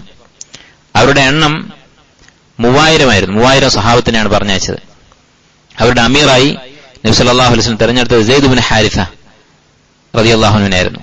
സെയ്ദ് ഇബ്നു ഹാരിസ നമുക്കറിയാം, നബി സല്ലല്ലാഹു അലൈഹി വസല്ലമയുടെ ഏറ്റവും പ്രിയപ്പെട്ട സഹാബിയായി അറിയപ്പെട്ട ആൾ. ഹിബ്ബ് റസൂലില്ലാഹ്, റസൂലുള്ളാഹി സ്വല്ലല്ലാഹു അലൈഹി വസല്ലമയുടെ പ്രിയങ്കരൻ എന്നായിരുന്നു അദ്ദേഹത്തിന്റെ വിളിപ്പേര്. നബി സല്ലല്ലാഹു അലൈഹി വസല്ലമയെ എടുത്തു വളർത്തിയ ഉമ്മു ഐമൻ എന്ന് പറയുന്ന സഹാബിയെ നബി സല്ലല്ലാഹു അലൈഹി വസല്ലം വിവാഹം കഴിച്ചു കൊടുത്തതാണ് സെയ്ദ് ഇബ്നു ഹാരിസക്ക്. ഉമ്മു ഐമൻ നബി സല്ലല്ലാഹു അലൈഹി വസല്ലമയുടെ വളർത്തുമ്മയാണ്. സെയ്ദ് ഇബ്നു ഹാരിസയേക്കാൾ 30 വയസ്സിൽ കൂടുതൽ പ്രായമുണ്ടായിരുന്നു അവർക്ക്. പക്ഷെ അവർക്ക് വളരെ നല്ല സാലിഹായ ഒരു സന്താനമുണ്ടായി, ഉസാമത്ത് ബിൻ സെയ്ദ് റളിയല്ലാഹു അൻഹു. അപ്പോൾ ഏതായിരുന്നാലും ഈ സെയ്ദ് ഇബ്നു ഹാരിസ അദ്ദേഹം തലവനായി സൈന്യം പുറപ്പെടും. നബി സല്ലല്ലാഹു അലൈഹി വസല്ലമക്ക് അറിയാമായിരുന്നു അദ്ദേഹം കൊല്ലപ്പെടും. നബി സല്ലല്ലാഹു അലൈഹി വസല്ലം പറഞ്ഞു, അമീറുക്കും സെയ്ദ്, നിങ്ങളുടെ അമീർ സെയ്ദാണ്. ഫൈദാ ഉസീബ സെയ്ദുൻ ജഅഫർ ഇബ്നു അബി താലിബ്, അദ്ദേഹം കൊല്ലപ്പെട്ടാൽ ജഅഫർ ഇബ്നു അബി താലിബിനെ അമീറാക്കണം. ഫൈൻ ഉസീബ ജഅഫർ ഫഅബ്ദുല്ലാഹ് ibn Rawaha, Jafar ibn Abi Talib കൊല്ലപ്പെട്ടാൽ അബ്ദുല്ലാഹ് ഇബ്നു റവാഹ അമീറായിരിക്കണം. അപ്പൊ ഈ 3 പേർക്കും അറിയാം തങ്ങൾ കൊല്ലപ്പെടാൻ പോവുകയാണെന്ന്. അത് അറിഞ്ഞുകൊണ്ട് തന്നെ അവര് യുദ്ധത്തിന് പുറപ്പെട്ടു. അവിടെ എത്തിയപ്പോ നമ്മൾ നേരത്തെ പറഞ്ഞു, റോമക്കാരുടെ കീഴിലാണ് അന്നത്തെ ഷാമും അതുപോലെ തന്നെ ഈ ഫലസ്തീനൊക്കെ ഷാമിൽപ്പെട്ടതാണ്. സിറിയ, ജോർദാൻ, ഫലസ്തീൻ ഇതൊക്കെ ഷാമിൽപ്പെട്ടതാണ്. ഈ ഏരിയ എന്ന് ഭരിക്കുന്നത് റോമക്കാരാണ്. റോമക്കാരുടെ ഭരണാധികാരി ഹിറക്കൽ എന്ന അറബിയിൽ പറയുന്ന ഭരണാധികാരി. അദ്ദേഹത്തിന് ഒരു പതിവുണ്ടായിരുന്നു. അന്നത്തെ ഭരണാധികാരിക്ക് ചൂടുകാലമായാല് അവര് കുസ്തന്തീനിയ, ഇംഗ്ലീഷിൽ കോൺസ്റ്റാന്റിനോപ്പിൾ എന്ന് പറയുന്ന നാട്, ഇന്നത്തെ തുർക്കിയുടെ തലസ്ഥാനമായ ഇസ്തംബൂളാണ് അറബിയിൽ കുസ്തന്തീനിയ എന്നും ഇംഗ്ലീഷിൽ കോൺസ്റ്റാന്റിനോപ്പിൾ എന്നൊക്കെ പണ്ട് പറയുന്നത്. ഇന്നത് ഇസ്തംബൂളാണ്. അപ്പൊ ഈ ഇസ്തംബൂളിലേക്ക് അവര് പോവും, അവിടെ താമസമാക്കും. അവിടെ തണുപ്പുള്ള നാടാണ്. ഇന്നും ആളുകൾ ടൂർ പോകുന്ന ഒരു സ്ഥലമാണ് ഇസ്തംബൂൾ എന്ന് പറയുന്നത്. നല്ല തണുപ്പുള്ള സ്ഥലമാണ്. ചൂടുകാലത്ത് അങ്ങോട്ട് പോകും. തണുപ്പ് കാലമാകുമ്പോൾ അവര് ഈ ഭാഗത്തേക്ക് വരും. ഈ ബുസ്ര എന്ന് പറയുന്ന മദീനയുടെ അടുത്ത ഈ നാട്ടിലേക്ക് ഇങ്ങോട്ട് വരും. ആ സമയത്ത് തണുപ്പ് കാലമായിരുന്നു. അപ്പൊ ഈ ഹിറാക്ലീസ് ഇവിടെ അടുത്തുണ്ട്. അപ്പൊ തന്റെ കീഴിലുള്ള ഒരു ചെറിയ നാട്ടുരാജ്യമാണ് ഈ ബുസ്ര. അവിടേക്കാണ് അറബികൾ യുദ്ധത്തിന് വരുന്നത്. 3000 വരുന്ന സ്വഹാബത്ത്. അത് അദ്ദേഹത്തെ വളരെയധികം അദ്ദേഹത്തിന് ദേഷ്യമുണ്ടാക്കി. അങ്ങനെ തന്റെ നാട്ടിൽ നിന്ന് റോമക്കാരായ സൈന്യത്തോട് വരാൻ പറഞ്ഞു. അവിടെയുള്ള ബുസ്രയിലുള്ള അറബികളായ ക്രിസ്ത്യാനികൾ ഈ ശുറഹ്ബീലിന്റെ നേതൃത്വത്തിലുള്ള സൈന്യത്തെയും ഒരുമിച്ച് കൂട്ടി. അങ്ങനെ ആകെ കൂടെ 2 ലക്ഷം വരുന്ന സൈന്യമുണ്ടായിരുന്നു. 2 ലക്ഷം നസ്രാണികൾ, റോമക്കാരും അതുപോലെ അറബി നസ്രാണികളുമായി 2 ലക്ഷം ആളുകൾ യുദ്ധത്തിന് തയ്യാറായി അവിടെ എത്തി. നിങ്ങൾ ആലോചിച്ച് നോക്കൂ, ചരിത്രത്തിൽ തന്നെ തുല്യതയില്ലാത്തൊരു സംഭവമാണിത്. 3000 വരുന്ന ഒരു സൈന്യം 2 ലക്ഷത്തോളമുള്ള ശത്രുക്കളുമായിട്ടാണ് യുദ്ധം ചെയ്തത്. ഈ ചരിത്രം ഒരു കെട്ടുകഥയല്ല, ഹദീസുകൾ വന്നിട്ടുള്ളതാണ്. ഇനി മുസ്ലിമീങ്ങളല്ലാത്ത ആളുകൾക്ക് നിഷേധിക്കാൻ സാധിക്കില്ല. നിങ്ങൾ സെർച്ച് ചെയ്ത് നോക്കൂ, മുഅത്ത യുദ്ധം എന്ന് സെർച്ച് ചെയ്ത് നോക്കൂ. പല സ്വതന്ത്രരായ ചരിത്രകാരന്മാരും വിക്കിപീഡിയയിൽ നോക്ക്, അവരൊക്കെ ഈ എണ്ണം അംഗീകരിക്കുന്നുണ്ട്. അവർ കുറച്ച് എണ്ണം കുറക്കുന്നുണ്ട്. കാഫിര്യങ്ങളുടെ എണ്ണം കുറച്ച് കുറവ്, മുസ്ലിങ്ങളുടെ എണ്ണം കുറച്ച് കൂട്ടിയിട്ടാണ് പറയുന്നത്. എന്നാലും ഇരട്ടിയിൽ കൂടുതൽ ഉണ്ടായിരുന്നു എന്ന കാര്യത്തിൽ തർക്കമില്ല. ഇനി ആ യുദ്ധത്തിൽ എന്താണ് സംഭവിച്ചത്? ഈ യുദ്ധമൊക്കെ നമ്മൾ അറിഞ്ഞിരിക്കണം. എന്തുമാത്രം ത്യാഗം സ്വഹാബത്ത് സഹിച്ചിട്ടുണ്ട്, അവരുടെ ഫദ്ല്, മഹത്വം നമുക്ക് മനസ്സിലാകും. സ്വഹാബത്തിന്റെ ത്യാഗം. ഈ യുദ്ധത്തിന് യുദ്ധം നടത്തണോ അതോ മടങ്ങിപ്പോകണോ എന്ന് ആദ്യം ഒരു ഷൂറ കൂടി അവര്. കാരണം 2 ലക്ഷമാണ് മുന്നിൽ നിൽക്കുന്നത്. ശത്രുക്കളുടെ എണ്ണം കണ്ടപ്പോ സ്വഹാബത്ത് കൂടി ആലോചിച്ചു. 3 അമീറുമാരും കൂടി സംസാരിച്ചു. അപ്പൊ സെയ്ദ് ബിൻ ഹാരിസ റളിയല്ലാഹു അൻഹു പറഞ്ഞു, നമ്മൾ എന്തിനാണ് പിന്മാറുന്നത്? നമുക്ക് വിജയം നഷ്ടപ്പെട്ടേക്കാം, പക്ഷെ നമ്മൾ വന്നിരിക്കുന്നത് വിജയത്തിന് മാത്രമായിട്ടല്ലല്ലോ. ഒന്നുകിൽ വിജയം അല്ലെങ്കിൽ ഷഹാദത്ത്. ഇത് രണ്ടിലൊന്ന് നമുക്ക് എന്തായാലും കിട്ടുമല്ലോ. ഇത് രണ്ടും നമുക്ക് പ്രിയപ്പെട്ടതാണ്, അതുകൊണ്ട് മടങ്ങേണ്ടതില്ല എന്ന് പറഞ്ഞു. അപ്പൊ മറ്റ് അമീർമാർ അതിനോട് യോജിച്ചു. അങ്ങനെ യുദ്ധം ചെയ്യാൻ തീരുമാനിച്ചു. സെയ്ദ് ബിൻ ഹാരിസ കൊല്ലപ്പെട്ടു, ജഅഫർ ബിൻ അബി താലിബ് കൊല്ലപ്പെട്ടു. മൂന്നാമതായി അബ്ദുല്ലാഹി ബിൻ റവാഹ റളിയല്ലാഹു അൻഹു അദ്ദേഹം കൊല്ലപ്പെട്ടു. അദ്ദേഹം കൊല്ലപ്പെട്ടപ്പോൾ നബി സല്ലല്ലാഹു അലൈഹി വസല്ലം ഏൽപ്പിച്ച അമീർമാരൊക്കെ കഴിഞ്ഞു. അങ്ങനെ മുസ്ലിമീങ്ങൾ പേടിച്ചു നിൽക്കാൻ, തിരിച്ചോടുന്ന ഒരവസ്ഥ അവർ പേടിച്ചു. ആ സമയത്ത് മുസ്ലിമായ ഒരാൾ, സഹാബിയായ ഒരാൾ പതാക കയ്യിലെടുത്തിട്ട് പറഞ്ഞു, നിങ്ങളുടെ അമീർമാരൊക്കെ ഇതാ കൊല്ലപ്പെട്ടിരിക്കുന്നു, അതുകൊണ്ട് ഒരു അമീറിനെ നിങ്ങൾ നിശ്ചയിക്കണം എന്ന് പറഞ്ഞു. എന്നാലേ യുദ്ധം മുന്നോട്ട് പോവുകയുള്ളൂ. അപ്പൊ ജനങ്ങൾ പറഞ്ഞു, എന്നാൽ നീ തന്നെ ആയിക്കോട്ടെ അമീർ. അപ്പൊ അദ്ദേഹം പറഞ്ഞു, അല്ല, ഞാനതിന് അർഹനല്ല എന്ന് പറഞ്ഞിട്ട് ഖാലിദ് ബിൻ വലീദ് റളിയല്ലാഹുവിനെ പതാക ഏൽപ്പിച്ചു. ഖാലിദ് ബിൻ വലീദ് റളിയല്ലാഹു അൻഹു, അദ്ദേഹത്തെക്കുറിച്ച് നമ്മൾ അറിഞ്ഞിരിക്കണം. അദ്ദേഹം ഇസ്ലാമിന് വേണ്ടി ചെയ്ത ത്യാഗങ്ങൾ, അദ്ദേഹം ഈ ദീൻ പ്രചരിപ്പിക്കാൻ വേണ്ടി അദ്ദേഹത്തിന്റെ ജീവൻ കളയാൻ തയ്യാറായി ഒരുപാട് യുദ്ധങ്ങളിൽ പങ്കെടുത്തിട്ടുണ്ട്. ഷഹാദത്ത് അന്വേഷിച്ച് നടന്നിരുന്ന വ്യക്തിയാണ്. അദ്ദേഹം ഇസ്ലാം സ്വീകരിച്ചിട്ട് 1 വർഷം കഴിഞ്ഞിട്ടില്ല, 8ാം വർഷമാണ് ഇസ്ലാം സ്വീകരിക്കുന്നത്. അപ്പോഴാണ് യുദ്ധം നടക്കുന്നത്. നിങ്ങൾ ആലോചിച്ച് നോക്കൂ, ഇസ്ലാമിലേക്ക് കടന്നു വന്ന ഉടനെയാണ്. അത് തൊട്ടു മുമ്പ് അദ്ദേഹം ഇസ്ലാമിന്റെ കഠിന ശത്രുവായിരുന്നു. നമുക്കറിയാം, ഉഹദ് യുദ്ധത്തിൽ മുശ്രിക്കീങ്ങളുടെ കുതിരപ്പടയുടെ തലവനായിരുന്നു ഖാലിദ് ബിൻ വലീദ് റളിയല്ലാഹു അൻഹു. അത് കഴിഞ്ഞിട്ട് കുറച്ച് വർഷങ്ങളായിട്ടുള്ളൂ, ഇസ്ലാം സ്വീകരിച്ചിട്ട് 1 വർഷം കഴിഞ്ഞിട്ടില്ല. അപ്പൊ അദ്ദേഹം ഈ പതാക ഏറ്റെടുത്തു. എന്നിട്ട് അദ്ദേഹം ഒരു തന്ത്രം പ്രയോഗിച്ചു. അദ്ദേഹത്തിന്റെ ഈ തന്ത്രം ചരിത്രത്തിന്റെ ഭാഗമാണ്. വളരെ പ്രധാനപ്പെട്ട ഒരു ഉത്തരവാദിത്തമാണ് അദ്ദേഹത്തിന് കിട്ടിയിരിക്കുന്നത്. ഈ 3000 വരുന്ന മുസ്ലിമീങ്ങളെ രക്ഷപ്പെടുത്തണം. അതാണ് അദ്ദേഹത്തിന്റെ ഏറ്റവും വലിയ ജോലി. 2 ലക്ഷം വരുന്ന ശത്രുക്കളെ തോൽപ്പിക്കുക എന്നുള്ളത് സങ്കല്പത്തിൽ പോലും, ചിന്തയിൽ പോലും, നമുക്ക് ഭാവനയിൽ സങ്കല്പിക്കാൻ സാധിക്കുന്ന കാര്യമല്ല. അതുകൊണ്ട് തന്റെ അണികളെ രക്ഷപ്പെടുത്താനാണ് അദ്ദേഹം ശ്രമിച്ചത്.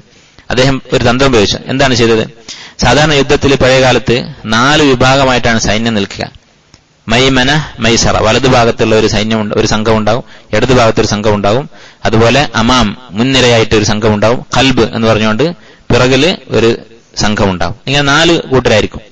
അദ്ദേഹം എന്ത് ചെയ്തു? വലതുഭാഗത്ത് നിൽക്കുന്ന ആളുകളൊക്കെ ഇടതുഭാഗത്തേക്ക് മാറ്റി, നേരെ തിരിച്ച് ഇടതുഭാഗത്ത് നിൽക്കുന്ന ആളുകളെ വലത്തോട്ട് മാറ്റി, മുന്നിലും പിന്നിലും നിൽക്കുന്ന സൈന്യങ്ങളെ അങ്ങോട്ടും ഇങ്ങോട്ടും മാറ്റി. എന്തിനാണ് അത് ചെയ്തത്? എന്നിട്ട് അദ്ദേഹം അവരോട് പറഞ്ഞു, നിങ്ങൾ മരിക്കുന്നത് വരെ പോരാടണം. ആദ്യമായിട്ട് യുദ്ധം തുടങ്ങുകയാണ് എന്നുള്ള നിലക്ക് പൂർണ്ണമായ നിങ്ങളുടെ ഊർജ്ജം പുറത്തെടുത്ത് യുദ്ധം ചെയ്യണമെന്ന് അവരോട് പറഞ്ഞു. അങ്ങനെ മുസ്ലിമുകൾ ആവേശത്തോടുകൂടി യുദ്ധം ചെയ്യാൻ തുടങ്ങി.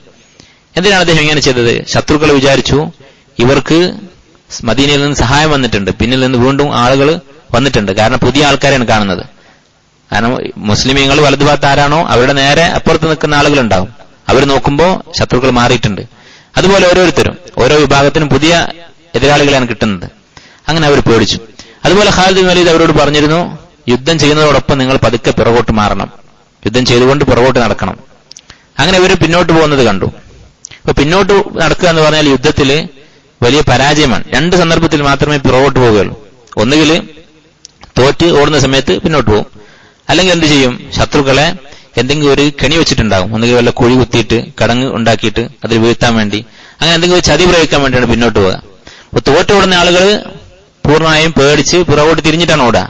ഇങ്ങനെ യുദ്ധം ചെയ്തുകൊണ്ടല്ല പിന്നോട്ട് പോവുക. അപ്പൊ ഈ കെണിയിൽപ്പെടുത്താനാണ് ഇങ്ങനെ പോവുക. അത് കണ്ടപ്പോൾ ശത്രുക്കൾ അവർ പേടിച്ചു. അങ്ങനെ അവരവിടെ തന്നെ നിന്നു. അവരുടെ നേതാവ് അവരോട് പറഞ്ഞു, ഇവർ പിന്നോട്ട് കൊണ്ടുപോകുന്നതനുസരിച്ച് നിങ്ങൾ പോകരുത് എന്ന് പറഞ്ഞു. അങ്ങനെ നസ്രാണികൾ അവിടെ നിന്നു, ഇവർ പതുക്കെ രക്ഷപ്പെടുകയും ചെയ്തു. ഇനി ഈ യുദ്ധത്തിൽ ആരാണ് വിജയിച്ചത്? പല ചരിത്ര ഗ്രന്ഥങ്ങൾ നോക്കിയാൽ അത് സമനിലയിൽ പിരിഞ്ഞു എന്ന് പറയുന്നത് കാണാം, അല്ലെങ്കിൽ നസ്രാണികൾ വിജയിച്ചു എന്ന് പറയുന്നത് കാണാം. യഥാർത്ഥത്തിൽ മുസ്ലിമീങ്ങൾക്കാണ് വിജയമുണ്ടായത്. കാരണം മരണസംഖ്യ നോക്കിയാൽ മതി. ആകെ 12 മുസ്ലിമീങ്ങളാണ്, സ്വഹാബത്താണ് യുദ്ധത്തിൽ മരിച്ചത്.